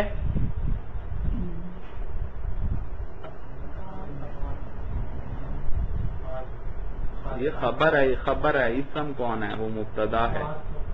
خواص کو راجع بھائی، کس کو راجع؟ کیونکہ وہ انا کا اسم ہے، وہ مبتدا کی طرح. تو بھائی یہ تو اضمار قبل ذکر لازم آیا. رتبے میں وہ کیا ہے؟ مقدم ہے. اچھا بھائی، پھر مطابقت نہیں آئی بھائی. خواص جمع ہے، جمع منتہی الجموع، ابھی آپ نے مجھے بتایا، اور ضمیر آپ مفرد کی راجع کر رہے ہیں. جمع کو کون سی ضمیر راجع کرتے ہیں؟ واحد مؤنث کی. کس طرح؟ بتاویل جماعت کے واحد مؤنث کی ضمیر راجع کرتے ہیں. تو اب واحد مؤنث کے لیے صیغہ بدلو ذرا. ہاں کیا نکالا تھا پہلے آپ نے؟ ثابتن. اب کیا نکالیں؟ ثابتتن. تو یہ متعلق ہوئے جار مجرور کس سے متعلق ہوئے؟ ثابتتن سے. ثابتتن صیغہ اس میں فاعل، یا ضمیر اس کا فاعل، جو کس کو راجع؟ خواصہ کو. صیغہ اس میں فاعل، اپنے فاعل اور متعلق سے مل کر شبہ جملہ ہو کر ثابتتن انا کے لیے خبر مقدم، اور خواصہ اس کے لیے اسم مؤخر، اور انا اپنے اسم اور خبر سے مل کر جملہ اسم خبر. چلیے یہاں تو انا ہے 12. یہ ویسے ترکیب آپ کو بتائے. وَعَلَمْ أَنَّ لِهَذِهِ الْأَفْعَالِ خَوَاصَ، جان لے کہ ان افعال کے کچھ خاصے ہیں. منها، ان میں سے خاصہ یہ ہے، ان لا تقتصر على احد مفعولها، کہ اکتفا نہیں کیا جائے گا اس کے دو مفعولوں میں سے ایک پر. دو مفعولوں میں سے ایک پر اکتفا کرنا جائز، بخلاف باب اعطیت، بخلاف باب اعطیت کہ وہاں کر سکتے ہیں. فلا تقول، لہذا آپ یوں نہیں کہیں گے علمت زیدن. علمت، بھائی ترکیب کرو، علمت زیدن. ترکیب نہیں کریں گے، مولانا ترکیب نہیں کریں گے. کیوں؟ انہوں نے کہا نہیں، آپ یوں نہیں کہیں گے. یہ عربی میں کہنا جائز ہی نہیں ہے. جب جائز ہی نہیں ہے تو ترکیب بھی نہیں ہوگی. ترکیب نہیں کریں گے، جائز ہی نہیں ہے، یہ ترکیب کیوں کریں ہم؟ وَمِنْهَا، اور ان میں سے ایک کیا ہے؟ جواز الالغاء اذا توسط. دیکھو مولانا ادھر دیکھو بس، یہ دو مفعول ہیں اس کے، اور یہ ہمیشہ ان پر کیا ہوتا ہے؟ مقدم ہوتا ہے. کیا ہوتا ہے؟ مقدم ہوتا ہے باب علمت. لیکن اگر کیا ہو جائے؟ یہ درمیان میں آ جائے دونوں مفعولوں کے، یا دونوں سے مؤخر ہو جائے مولانا، تو پھر مولانا اس کو عامل بنانا بھی جائز، یعنی دونوں کو مفعول بنا دو، اور اس کے عمل کو لغو کر دینا بھی جائز. وہ جیسے پہلے مبتدا خبر مرفوع تھے، اب بھی ان کو کیا پڑھو؟ مرفوع پڑھو. تو عمل دینا بھی جائز جب یہ درمیان میں آخر میں آ جائیں، اور ان کے عمل کو لغو کر دینا بھی. آپ کیوں پڑھیں گے علمت زیدن قائمن؟ اب ذرا درمیان میں لے آؤ. زیدن علمت قائمن, یا آپ یوں پڑھیں زیدن علمت قائمن, یا زیدن قائمن علمت, یا زیدن قائمن علمت. سورت سمجھ میں آ گئی. ومنها جواز الالغاء, اور ان کے خواص میں سے کیا کہ ان کو الغاء, ان کو لغو کر دینا بھی جائز ہے, یعنی ان کے عمل کو باطل کرنا بھی جائز ہے. اذا توسطت, جب یہ درمیان میں آ جائے. نحو زیدن ظننت قائمن, تو زیدن شروع میں, قائمن آخر میں, اور درمیان میں ظننت آیا تو عمل کو لغو کرنا بھی جائز اور عمل دینا بھی جائز. زیدن ظننت قائمن بھی جائز. او تأخرت, یا یہ کیا ہو جائے مولانا, مؤخر ہو جائے. نحو زید قائم ظننت. سمجھ میں آیا بھائی؟ اس صورت میں ان کا معنی کیا ہوگا؟ کہتے ہیں اس صورت میں اس کو مصدر بنا کر مجرور کر دیں, ظرف بنا دیں اس کا. کیسے؟ یوں ہوگا زید قائم فی ظنی. زید قائم ظننت کیا معنی ہے؟ زید قائم فی ظنی. تو یہ پھر ظرف مصدر مجرور, مصدر ظرف کے معنی میں ہوں گے, وہ مصدر جو ظرف بن رہا ہو یعنی مجرور بن رہا ہو گئی. ومنہا, اور ایک ان کا خاصہ یہ ہے مولانا کہ انہا تعلق, یہ معلق ہوں گے اذا وقعت قبل الاستفہامی, جب یہ کس سے پہلے واقع ہوں؟ استفہام سے پہلے واقع ہوں. دیکھیے مولانا, استفہام سے پہلے بتلائیں گے پہلے واقع ہوں تو بھی معلق, نفی سے پہلے واقع ہوں گے تو بھی معلق, لام ابتدا سے پہلے واقع ہوں گے تو بھی معلق. معلق ہونے کا کیا معنی؟ معلق ہونے کا یہ معنی مولانا کہ دو چیزیں ہیں, ایک ہے لفظ, ایک ہے معنی. ایک ہے لفظ اور ایک ہے معنی. تو آپ مولانا جب یہ کس پر آئیں؟ استفہام پر داخل ہوں. علمت زید عندک ام عمرو, تو یہ کس پر داخل ہوا؟ علمت استفہام پر. یا مولانا علمت ما زید فی الدار, یا علمت کس پہ داخل ہوا؟ نفی پر. یا لام ابتدا پر داخل ہوا علمت لزید منطلق, تو ان صورتوں میں معلق رہیں گے, یعنی معنی میں تو عمل کریں گے, لفظوں میں عمل نہیں کریں گے.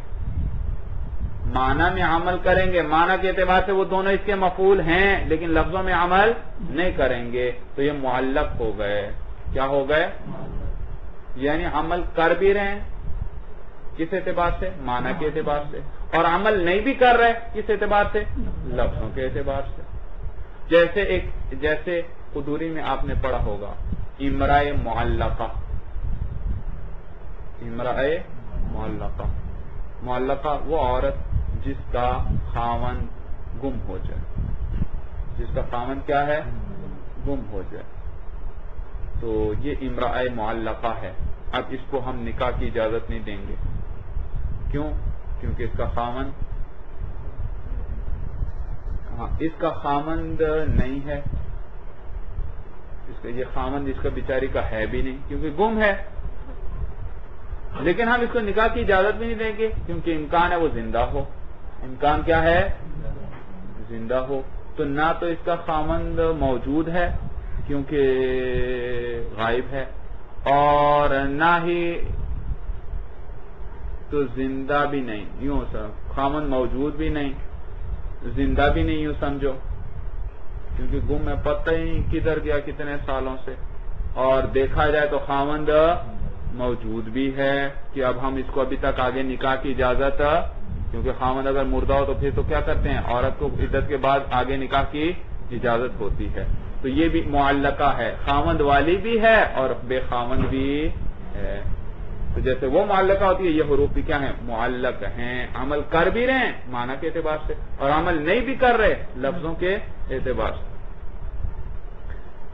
بھئی عمل کیوں نہیں کرتے لفظوں میں؟ اس لیے کہ یہ جو مولانا حرف استفہام ہے, یہ جو لام ابتدا ہے, اور یہ جو حرف نفی ہے, یہ صدارت کلام کو چاہتے ہیں. اب اگر یہ علمت وغیرہ ان کے اندر عمل کرنے لگیں تو علمت عامل بن گیا اور وہ ان پر مقدم ہوا, تو ان کی صدارت کیا ہو جائے گی؟ فوت ہو جائے گی. لہذا اس وجہ سے ہم لفظوں میں عمل کی اجازت نہیں دیں گے. وَمِنْهَا اور ان کے خواص میں سے ہے انہا تعلق کہ یہ معلق ہو جائیں گے اذا وقعت قبل الاستفهام جب یہ کس سے پہلے واقع ہوں استفہام سے پہلے جیسے علم تو جیسے میں جانتا ہوں زید عندک ام عمر کیا زید ہے تیرے پاس یا عمر ہے وقبل النفی اسی طرح اگر یہ نفی سے پہلے واقع ہو علمت ما زید فی الدار میں جانتا ہوں زید گھر میں نہیں وقبل اللام الابتداء اور اسی طرح جو لام ابتدا سے پہلے آ جائیں جیسے علمت زید منطلقون تو یہ لام ابتدا ہے مولانا تاکید کے لیے آتا ہے سمجھ میں ہے وَمِنْهَا اور ان میں سے وَمِنْهَا أَنَّهَا يَجُوزُ أَن يَكُونَ فَاعِلُهَا وَمَفْعُولُهَا ضَمِيرٌ دیکھو مولانا افعال قلوب کا ایک اور خاصہ یہ ہے کہ شاید یہ تو پہلے بھی بات ذکر ہو چکی ہے کہ ان کا فاعل اور مفعول ضمیر متصل ہو سکتے ہیں ایک ہی چیز کے لیے ایک ہی ضربتنی مثلا میں کہتا ہوں ضربتنی میں نے کس کی پٹائی کی اپنی پٹائی کی تو دیکھو فاعل کون متکلم اور مفعول بھی کون اور دونوں ضمیریں کون سی ہیں متصل ہیں اور عام افعال میں فاعل بھی وہی ہو ضمیر متصل وہی ذات ہو اور مفعول بھی وہی ہو اس کی اجازت نہیں مولانا کہ دونوں کے لیے فاعل اور مفعول کی ضمیر متصل ایک ہی چیز کے لیے ہوں یہ جائز نہیں اس لیے کہ فاعل ہے مؤثر وہ اثر ڈالتا ہے اور مفعول ہوتا ہے متاثر وہ اثر کو قبول کرنے والا اور مؤثر اور مؤثر الگ الگ ہونے چاہیے اور یہاں تو کیا ہیں دونوں ایک ہی ذات کی ضمیریں ہیں ضربتنی دونوں متکلم کی تو پھر درمیان میں نفس کے لفظ کو بڑھا دیتے ہیں کیا کرتے ہیں تو کیا کہیں گے ضربت نفسی ضربت نفسی اب بات وہی ہے لیکن اب یہ الفاظ ٹھیک ہو گئے معنی پھر بھی وہی بنے لیکن افعال قلوب میں یہ جائز ہے مولانا کہ فاعل اور مفعول کیا ہو ایک ہی ذات کے لیے ضمیریں ہوں جیسے میں کہتا ہوں علمتنی فاضلا میں نے اپنے آپ کو فاضل جانا تو دیکھو علمت کا فاعل بھی کون متکلم مفعول بھی کون متکلم یہ افعال قلوب میں جائز ہے مولانا اور باقی افعال میں یہ جائز وہاں کون سا لفظ لے کر آتے ہیں نفس کا لفظ لے کر آتے ہیں یعنی ضمیر متصل لانا جائز نہیں متصل نہ ہو تو پھر جائز وَمِنْهَا اور ان خاصہ میں سے یہ ہے انہا یجوز ان یکون فاعلها ومفعولها کہ ان کا فاعل جو ہے اور مفعول جو ہے ضمیرین لشیء واحد دو ضمیرین نیچے کیا لکھا ہے اے متصلین یعنی ضمیر متصلین ہوں پھر نہیں جائز ورنہ جائز ہے بھائی یعنی منفصل ہو پھر تو جائز ہے یہ دونوں ضمیریں متصل ہوں لشیء واحد ایک ہی چیز کے لیے جیسے نحو علمتنی منطلقا بھائی میں نے اپنے آپ کو کیا جانا منطلق جانا وَظَنَنْتَ کا فاضلا تو نے اپنے آپ کو کیا جانا فاضل جانا تو دیکھا ظَنَنْتَ کا فاضلا تو نے اپنے بارے میں کیا گمان کیا تو دیکھو فاعل بھی مخاطب مفعول بھی مخاطب دونوں ضمیر متصلین ہیں وَعْلَمْ أَنَّهُ یہاں سے یہ بتلا رہے ہیں بھئی یہ افعال کتنے مفعول چاہتے ہیں دو لیکن کبھی کبھی یہ اور معنی میں بھی استعمال ہوتے ہیں اس وقت پھر یہ ایک مفعول چاہتے ہیں کبھی رأیتو کا معنی کیا ہوتا ہے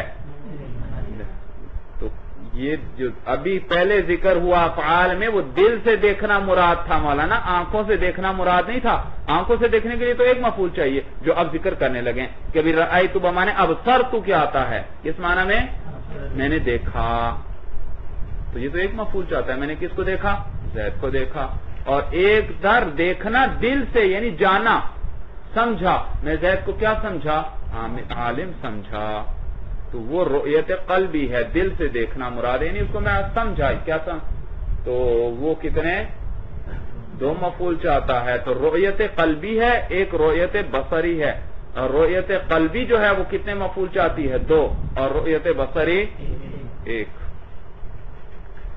وعلم جان لے تو انہ قد یکون ظننت بمعنی اتہمت، ظننت کبھی کس معنی میں آتا ہے؟ اتہمت، تہمت لگانے کے بارے میں، اور اس صورت میں یہ ایک مفعول چاہتا ہے، میں نے تہمت لگائی، کس پہ لگائی؟ زید پہ لگائی، ایک مفعول چاہے گا، اور پہلے تو تھا گمان کرنا، میں نے زید کو گمان کیا، بھئی یہ تو بات ہی نہیں بنتی، کیا گمان کیا؟ فاضل گمان کیا، تو اس صورت میں دو مفعول چاہتا تھا۔ وعلمت بمعنی عرفت، اور علمت کبھی کس معنی میں آتا ہے؟ عرفت، پہچاننا، علمت زیدن، کیا معنی؟ میں نے زید کو پہچان لیا، زید کو اب ایک مفعول چاہے گا، کیونکہ علمت کس معنی میں؟ عرفت کے معنی۔ ورأیت بمعنی ابصرت، اور رأیت کبھی کس معنی میں ہوتا ہے؟ ابصرت، یعنی آنکھوں سے دیکھنے کے معنی میں، پھر یہ کتنے مفعول چاہے گا؟ ایک۔ ووجدت بمعنی اصبت الضالۃ، اور وجدت کا کیا معنی ہوتا ہے؟ پانا، لیکن جو پہلے ذکر ہوا وہ کیا تھا؟ پانا، دل سے پانا، میں نے زید کو سخی پایا، یہ آنکھوں سے سخی پایا یا دل سے سخی پایا ہے؟ دل میں آپ کو پتا چلا، دل نے آپ کو جان لیا کہ وہ کیسا آدمی ہے؟ سخی ہے۔ اور ایک ہے پانا، یعنی کسی چیز کا ملنا، گمشدہ چیز کا ملنا، میں نے اپنی کتاب کو پا لیا، کتاب یعنی مجھ سے گم تھی، اب مجھے مل گئی، تو اب یہ کتنے مفعول چاہے گا؟ یہ ایک چاہے گا، اور وہ تھا دل سے سمجھنا اور پانا، وہ کتنے چاہے گا؟ دو۔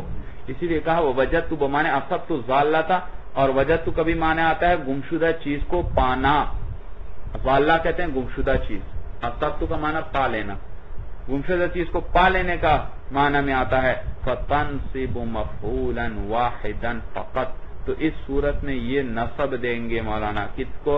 ایک ہی مفعول کو، فقط، فلا تکون حینئذ من افعال القلوب، پھر اس صورت میں یہ افعال قلوب میں سے نہیں ہے۔ صورت سمجھ میں آ گئی بھائی؟ تو یہ مولانا افعال قلوب تھے بھائی، افعال قلوب۔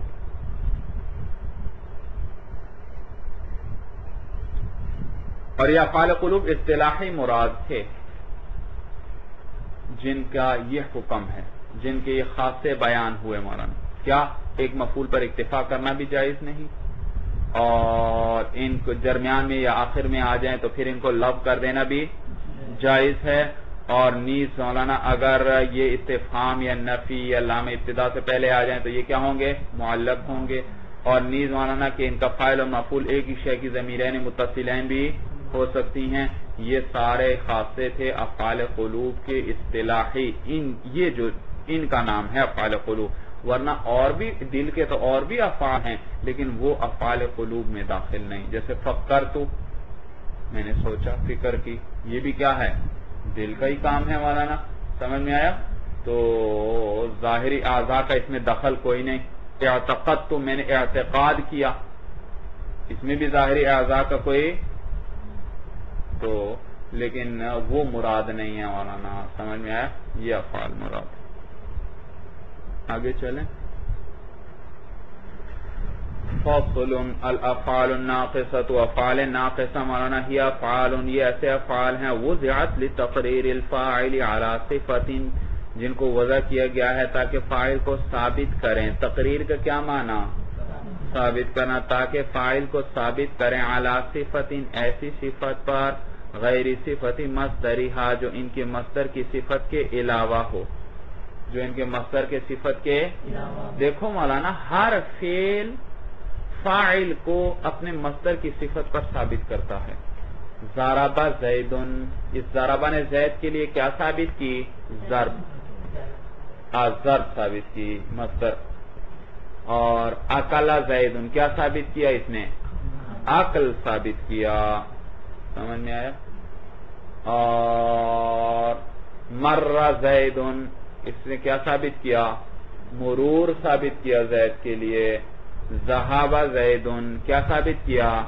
ذہاب ثابت کیا زید کے لیے۔ لیکن یہ افعال ناقصہ یہ ایسے افعال ہیں جو اپنے فاعل کو اپنی صفت پر ثابت نہیں کرتے بلکہ غیر کی صفت پر ثابت کرتے ہیں، اپنے مصدر کی صفت پر ثابت نہیں کرتے بلکہ غیر صفت پر ثابت کرتے ہیں۔ آپ نے پڑھا تھا یہ کس پہ داخل ہوتے ہیں؟ مبتدا اور خبر پر داخل ہوتے ہیں بھائی. جی افعال ناقصہ کے بارے میں آپ نے کیا پڑھا تھا؟ کس پہ داخل ہوتے ہیں؟ مبتدا اور خبر پر داخل ہوتے ہیں. مثلا کیا تھا؟ زید قائم، اس پر کیا داخل ہوا؟ کانا. کیسے پڑھیں گے؟ کانا زید قائما. کیا ترجمہ؟ زید کھڑا تھا. تو زید کے لیے کیا ثابت ہوا؟ قیام ثابت ہوا. تو کانا نے اپنے صفت، اپنے مصدر کی صفت سے فاعل کو ثابت نہیں کیا بلکہ غیر کی صفت پر ثابت کیا. زید کے لیے کیا ثابت کیا؟ قیام کو ثابت. سمجھ میں آ گئی بات بھائی؟ افعال الناقصۃ ہی افعال، یہ ایسے افعال ہیں وضعت لتقریر الفاعل، جن کو وضع کیا گیا ہے فاعل کو ثابت کرنے کے لیے علی صفت غیر صفت مصدرها، ایسی صفت پر جو ان کے مصدر کی صفت سے غیر ہو. وہی کان، اور وہ یہ ہیں کان وصار وظل وبات الى آخرها، آخر تک. وہی تدخل علی الجملۃ الاسمیہ، یہ داخل ہوتے ہیں جملہ اسمیہ پر. لافادۃ نسبتها حکم معناها، حکم کا معنی ہے اثر. اثر حکم کا کیا معنی ہے؟ اثر. لافادۃ نسبتها، تاکہ فائدہ دے دیں نسبتها، اس جملے کی نسبت کو. حکم معناها، اپنے معنی کے اثر کا. ترجمہ سمجھ میں آیا؟ کیا کریں یہ؟ تو یہ داخل ہوتے ہیں جملہ اسمیہ پر تاکہ فائدہ دیں اس جملے کی نسبت کو اپنے معنی کے اثر کا. یعنی جملے کے اندر جو نسبت تھی اس میں ان کے معنی کا اثر آ جائے گا. بھئی زید قائم کا کیا معنی تھا؟ زید کھڑا ہے. لیکن جب کانا داخل ہوا اب آپ کیا ترجمہ کرتے ہیں؟ کھڑا تھا. دیکھا کانا نے اپنا اثر دے دیا. زید کے لیے جو قیام ثابت تھا، قیام کی جو زید کی طرف نسبت ہو رہی تھی، کانا نے بتلایا یہ زمانہ حال میں نہیں ہے، یہ کب تھی؟ زمانہ ماضی میں. تو نسبت کو اثر اپنا دے دیتے ہیں. فترفع الاول، تو یہ رفع دیتے ہیں کس کو؟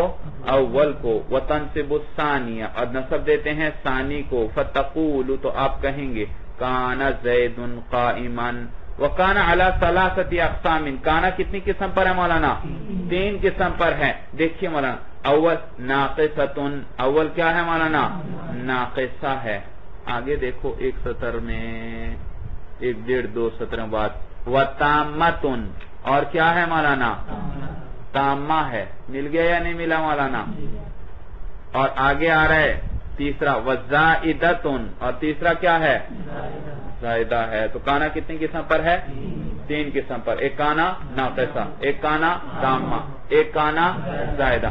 بھائی کانا ناقصہ وہ ہے جو اسم صرف فاعل پر بات پوری نہ ہو بلکہ ساتھ صرف اسم پر بات پوری نہ ہو بلکہ خبر کو بھی چاہے. کس کو چاہے؟ ایک اسم پر بات پوری نہ ہو، 2 اسموں کو چاہے. اور کانا تامہ وہ ہے جو صرف ایک اسم کو چاہتا ہے، جو اس کا فاعل بن جاتا ہے، بات پوری ہو جاتی ہے. کانا زید قائما، یہ کانا کون سا ہے؟ ناقصہ ہے. کیونکہ صرف کانا زید کہیں تو بات پوری نہیں، بلکہ جب تک اس کے ساتھ دوسرا اسم قائما اس کی خبر نہ لے کر آئیں. اور ایک ہے کانا تامہ، مثلا کانا زید، یہ بمانے ثبتا کے ہوتا ہے.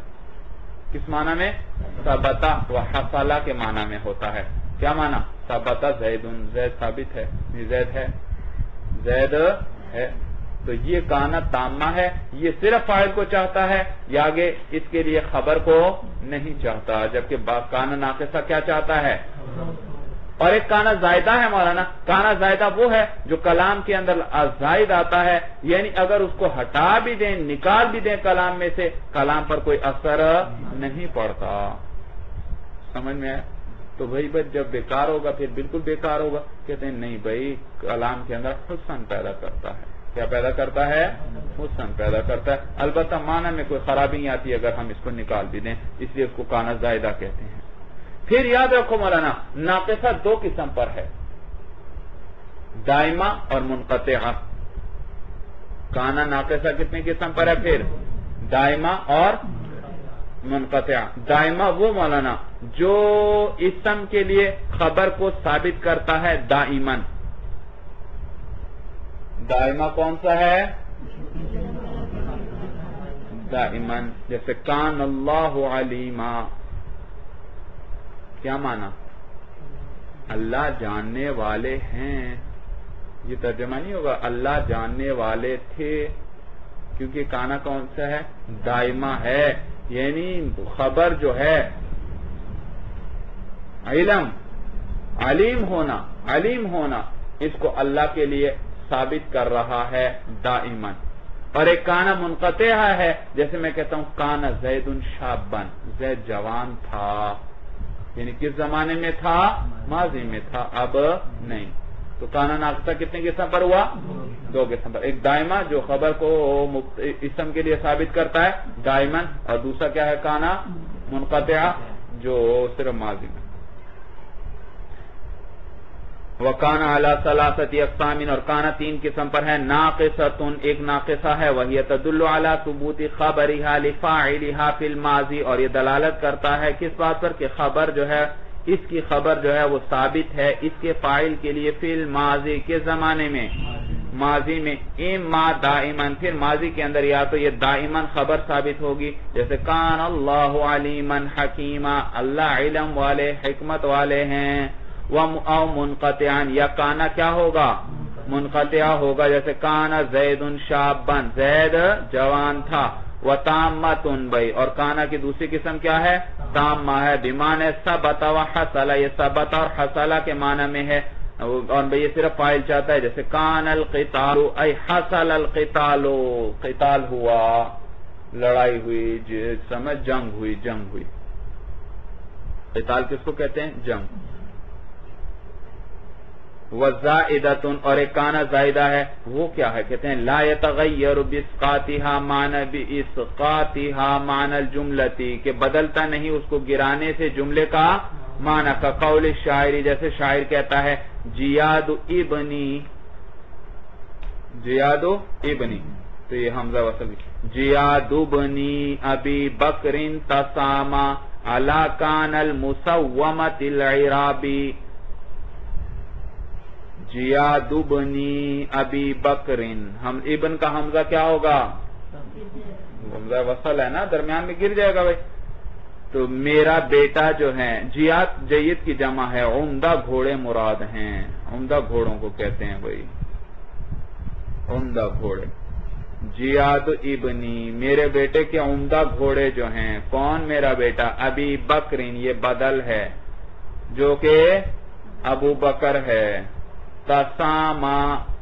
تساما بلند ہوئے، بلند ہیں، بلند ہو گئے. اعلی، یہ کانا زائدہ ہے.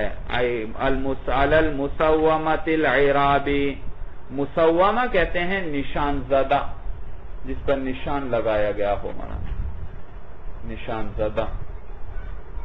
عراب عمدہ گھوڑا، اعلی گھوڑا.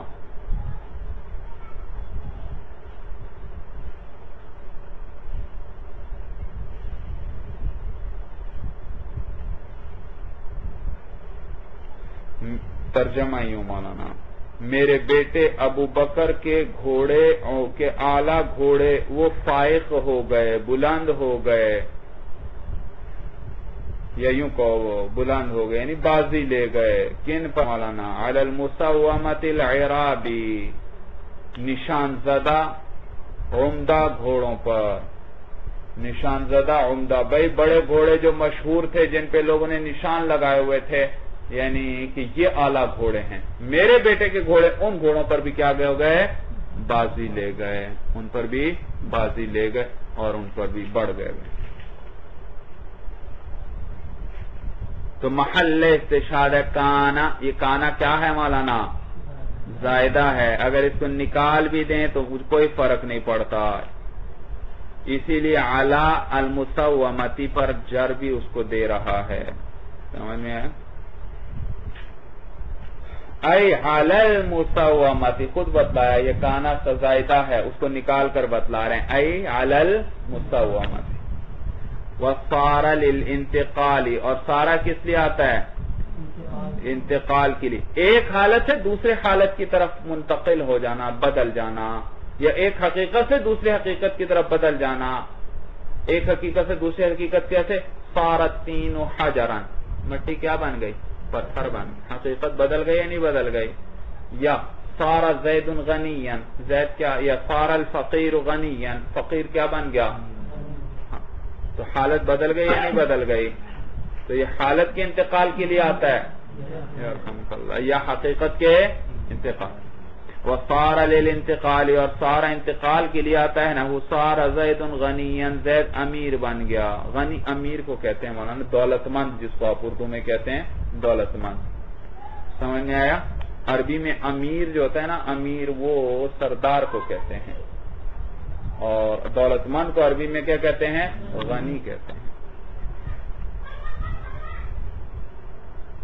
وَأَصْبَحَ وَأَمْسَى وَأَضْحَى، اصبح کا معنی صبح کرنا، امسا شام کرنا، اضحیٰ چاشت کرنا. تدل یہ دلالت کرتے ہیں علی اقتران مضمون الجملۃ بتلک الاوقات، اقتران کا معنی ملنا، ملنا.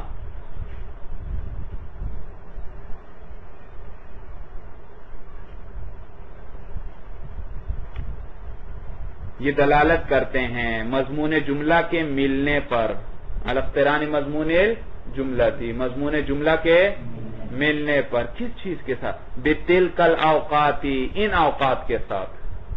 اصبح کس کے ساتھ؟ صبح کے ساتھ. امسا کس کے ساتھ؟ شام کے ساتھ. اضحیٰ کس کے ساتھ؟ چاشت کے ساتھ. چاشت جانتے ہو کون سا وقت ہے؟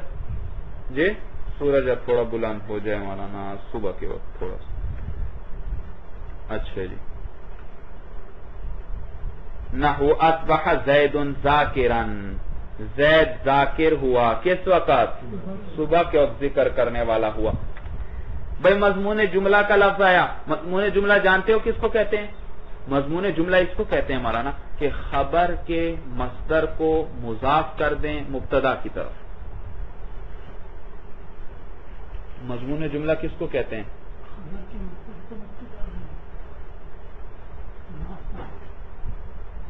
خبر کے مصدر کو مبتدا کی طرف کیا کر دیں؟ مضاف کر دیں. تو لکھتا نہیں ہوتا کیا بات؟ یہ ابھی ایسا طالب علم آپ نے دیکھا جس کے وقت پینسل نہ ہو، قلم نہ ہو، وہ بھی کوئی طالب علم نہیں. کتنی قیمتی باتیں یہ تو ایک ایک لکھنی چاہیے. ہاں، خبر کے مصدر کو مضاف کر دیں کس کی طرف؟ مبتدا کی طرف.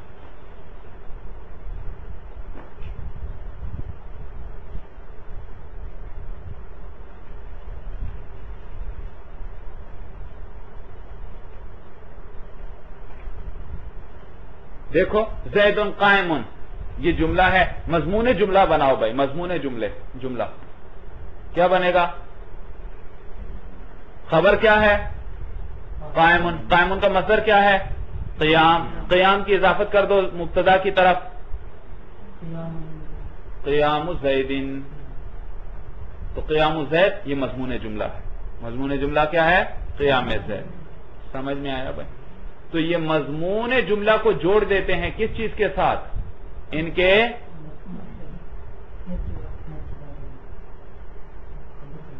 جی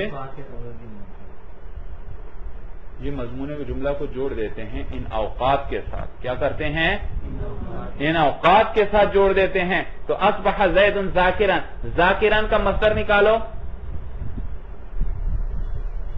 ذکر، اور اس کی اضافت کرو مبتدا کی طرف ذکر زید. ذکر زید. تو ذکر زید یہ ہوا. اور تو معلوم ہوا ذکر زید یہ کس وقت میں تھا؟ صبح کے وقت میں. کان ذاکرا فی وقت صبح، یعنی ذاکر تھا، ذکر کرنے والا تھا، وہ کس وقت؟ صبح کے وقت. یا اگر امسا ہوتا تو شام کے وقت، اضحیٰ ہوتا تو چاشت. وہ بھی معنی سارا. اور کبھی کبھی یہ کس معنی میں آتے ہیں؟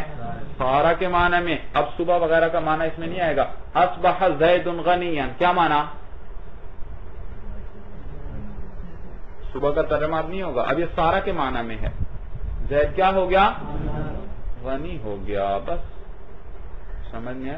اسی لیے تو سارا کے معنی میں کہا. اگر اصبح زید غنیا تو پھر تو غنا زید صبح کے وقت میں ہوا، یہ تو کوئی فرق نہ رہا، سمجھ میں ہے؟ تو سارا کے معنی میں ہے زید غنی ہوا، زید غنی ہوا۔ وتامتن، اور کبھی یہ کیا ہوتا ہے مولانا؟ تامہ ہونے کا کیا معنی ہوگا؟ یہ خبر کو نہیں چاہیں گے بلکہ صرف کس کو چاہیں گے؟ فاعل کو چاہیں گے۔ اور اس صورت میں بمعنی دخل فی الصباح والضحى والمساء، صبح میں داخل ہونے اور چاشت میں داخل ہونے اور شام میں داخل ہونے کے معنی میں ہوں گے۔ اصبح زید، کیا معنی؟ زید صبح کے وقت میں داخل ہوا، یعنی اس نے صبح کی۔ امسا زید، کیا معنی؟ شام کی۔ اضحى زید، زید نے چاشت کی۔ تو سمجھ میں آیا؟ تو یعنی اس وقت میں وہ داخل ہو گیا۔ اب یہ تامہ ہے معنی۔ وَظَلَّ وَبَاتَ يَدُلَّانِ عَلَى اقْتِرَانِ مَضْمُونِ الْجُمْلَةِ بِوَقْتَيْهِمَا، یہ بھی اسی طرح ہے، ظَلَّ اور باتا بھی دلالت کرتے ہیں اس بات پر کہ مضمون جملہ ملا ہوا ہے بِوَقْتَيْهِمَا، ان دونوں کے وقت کے ساتھ، ظَلَّ اور باتا کے وقت۔ ظَلَّ کا معنی ہوتا ہے مولانا دن گزارنا، اور باتا کا معنی ہوتا ہے رات گزارنا۔ ظَلَّ زید کاتبا، زید نے دن گزارا کس طرح؟ کتابت کرتے ہوئے۔ باتا زید کاتبا، زید نے رات گزاری کتابت کرتے ہوئے۔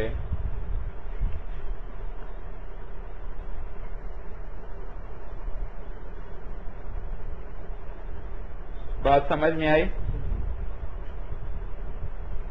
نحو ظل زید کاتبا، زید نے دن گزارا کتابت کرتے، وہ بمعنی سارا، اور کبھی یہ کس معنی میں آتے ہیں؟ اور ظل زید کاتبا کیا معنی؟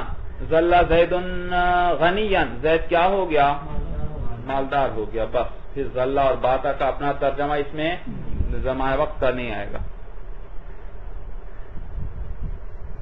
جی بھئی اوپر اصبح، امسا، اضحا کے بارے میں بھی بتلایا تھا کہ وہ بھی مضمون جملہ کو اپنے وقت کے ساتھ جوڑ دیتے ہیں۔ ظل اور باتا بھی کیا کرتے ہیں؟ اس کو اپنے وقت کے ساتھ جوڑ دیتے۔ نیز وہ بمانے سارا کے آتے ہیں، یہ بھی بمانے، تو بھائی کٹھی بات ذکر کر دیتے، آپ نے 3 کو ذکر کیا، پھر دوبارہ وہی 2 کو الگ کر کے پھر وہی بات کر رہے ہیں۔ کہتے ہیں بھئی فرق ہے، ان میں بتلایا تھا کہ تامہ بھی آتے ہیں اور ان میں یہ ذکر نہیں آیا۔ وہ کبھی کیا آ جاتے ہیں؟ تامہ، یہ کا تامہ آتے ہیں عربی میں مولانا، لیکن اتنے قلیل ہیں، اتنا قلیل ہے کا تامہ آنا کہ گویا کہ وہ ہے ہی نہیں۔ وہ بمعنی صار، وما زال وما فتئ ومن فك وما برح ومن فك تدل على استمرار ثبوت خبرها لفاعلها مستقبله۔ اچھا جی، ما زال، ما فتئ، ما برح اور من فك کا دلالت کرتے ہیں على استمرار ثبوت خبرها کہ ان کی خبر ثابت ہے، لفاعلها ان کے فاعل کے لیے، ان کی خبر ان کے فاعل کا، ان کی خبر کا ثبوت ان کے فاعل کے لیے استمرار کے ساتھ ہے۔ کس کے ساتھ ہے؟ مستقبلہ، جب سے اس نے اسے قبول کیا ہے، جب سے فاعل نے اس خبر کو قبول کیا ہے۔ جیسے دیکھیے مولانا مثال سے بات سمجھ میں آئے گی۔ ما زال زید امیرا، زید ہمیشہ سے امیر ہے، زید ہمیشہ سے، دیکھیے ما زال کا اسم کون؟ زید، اس کی خبر کیا؟ امیر۔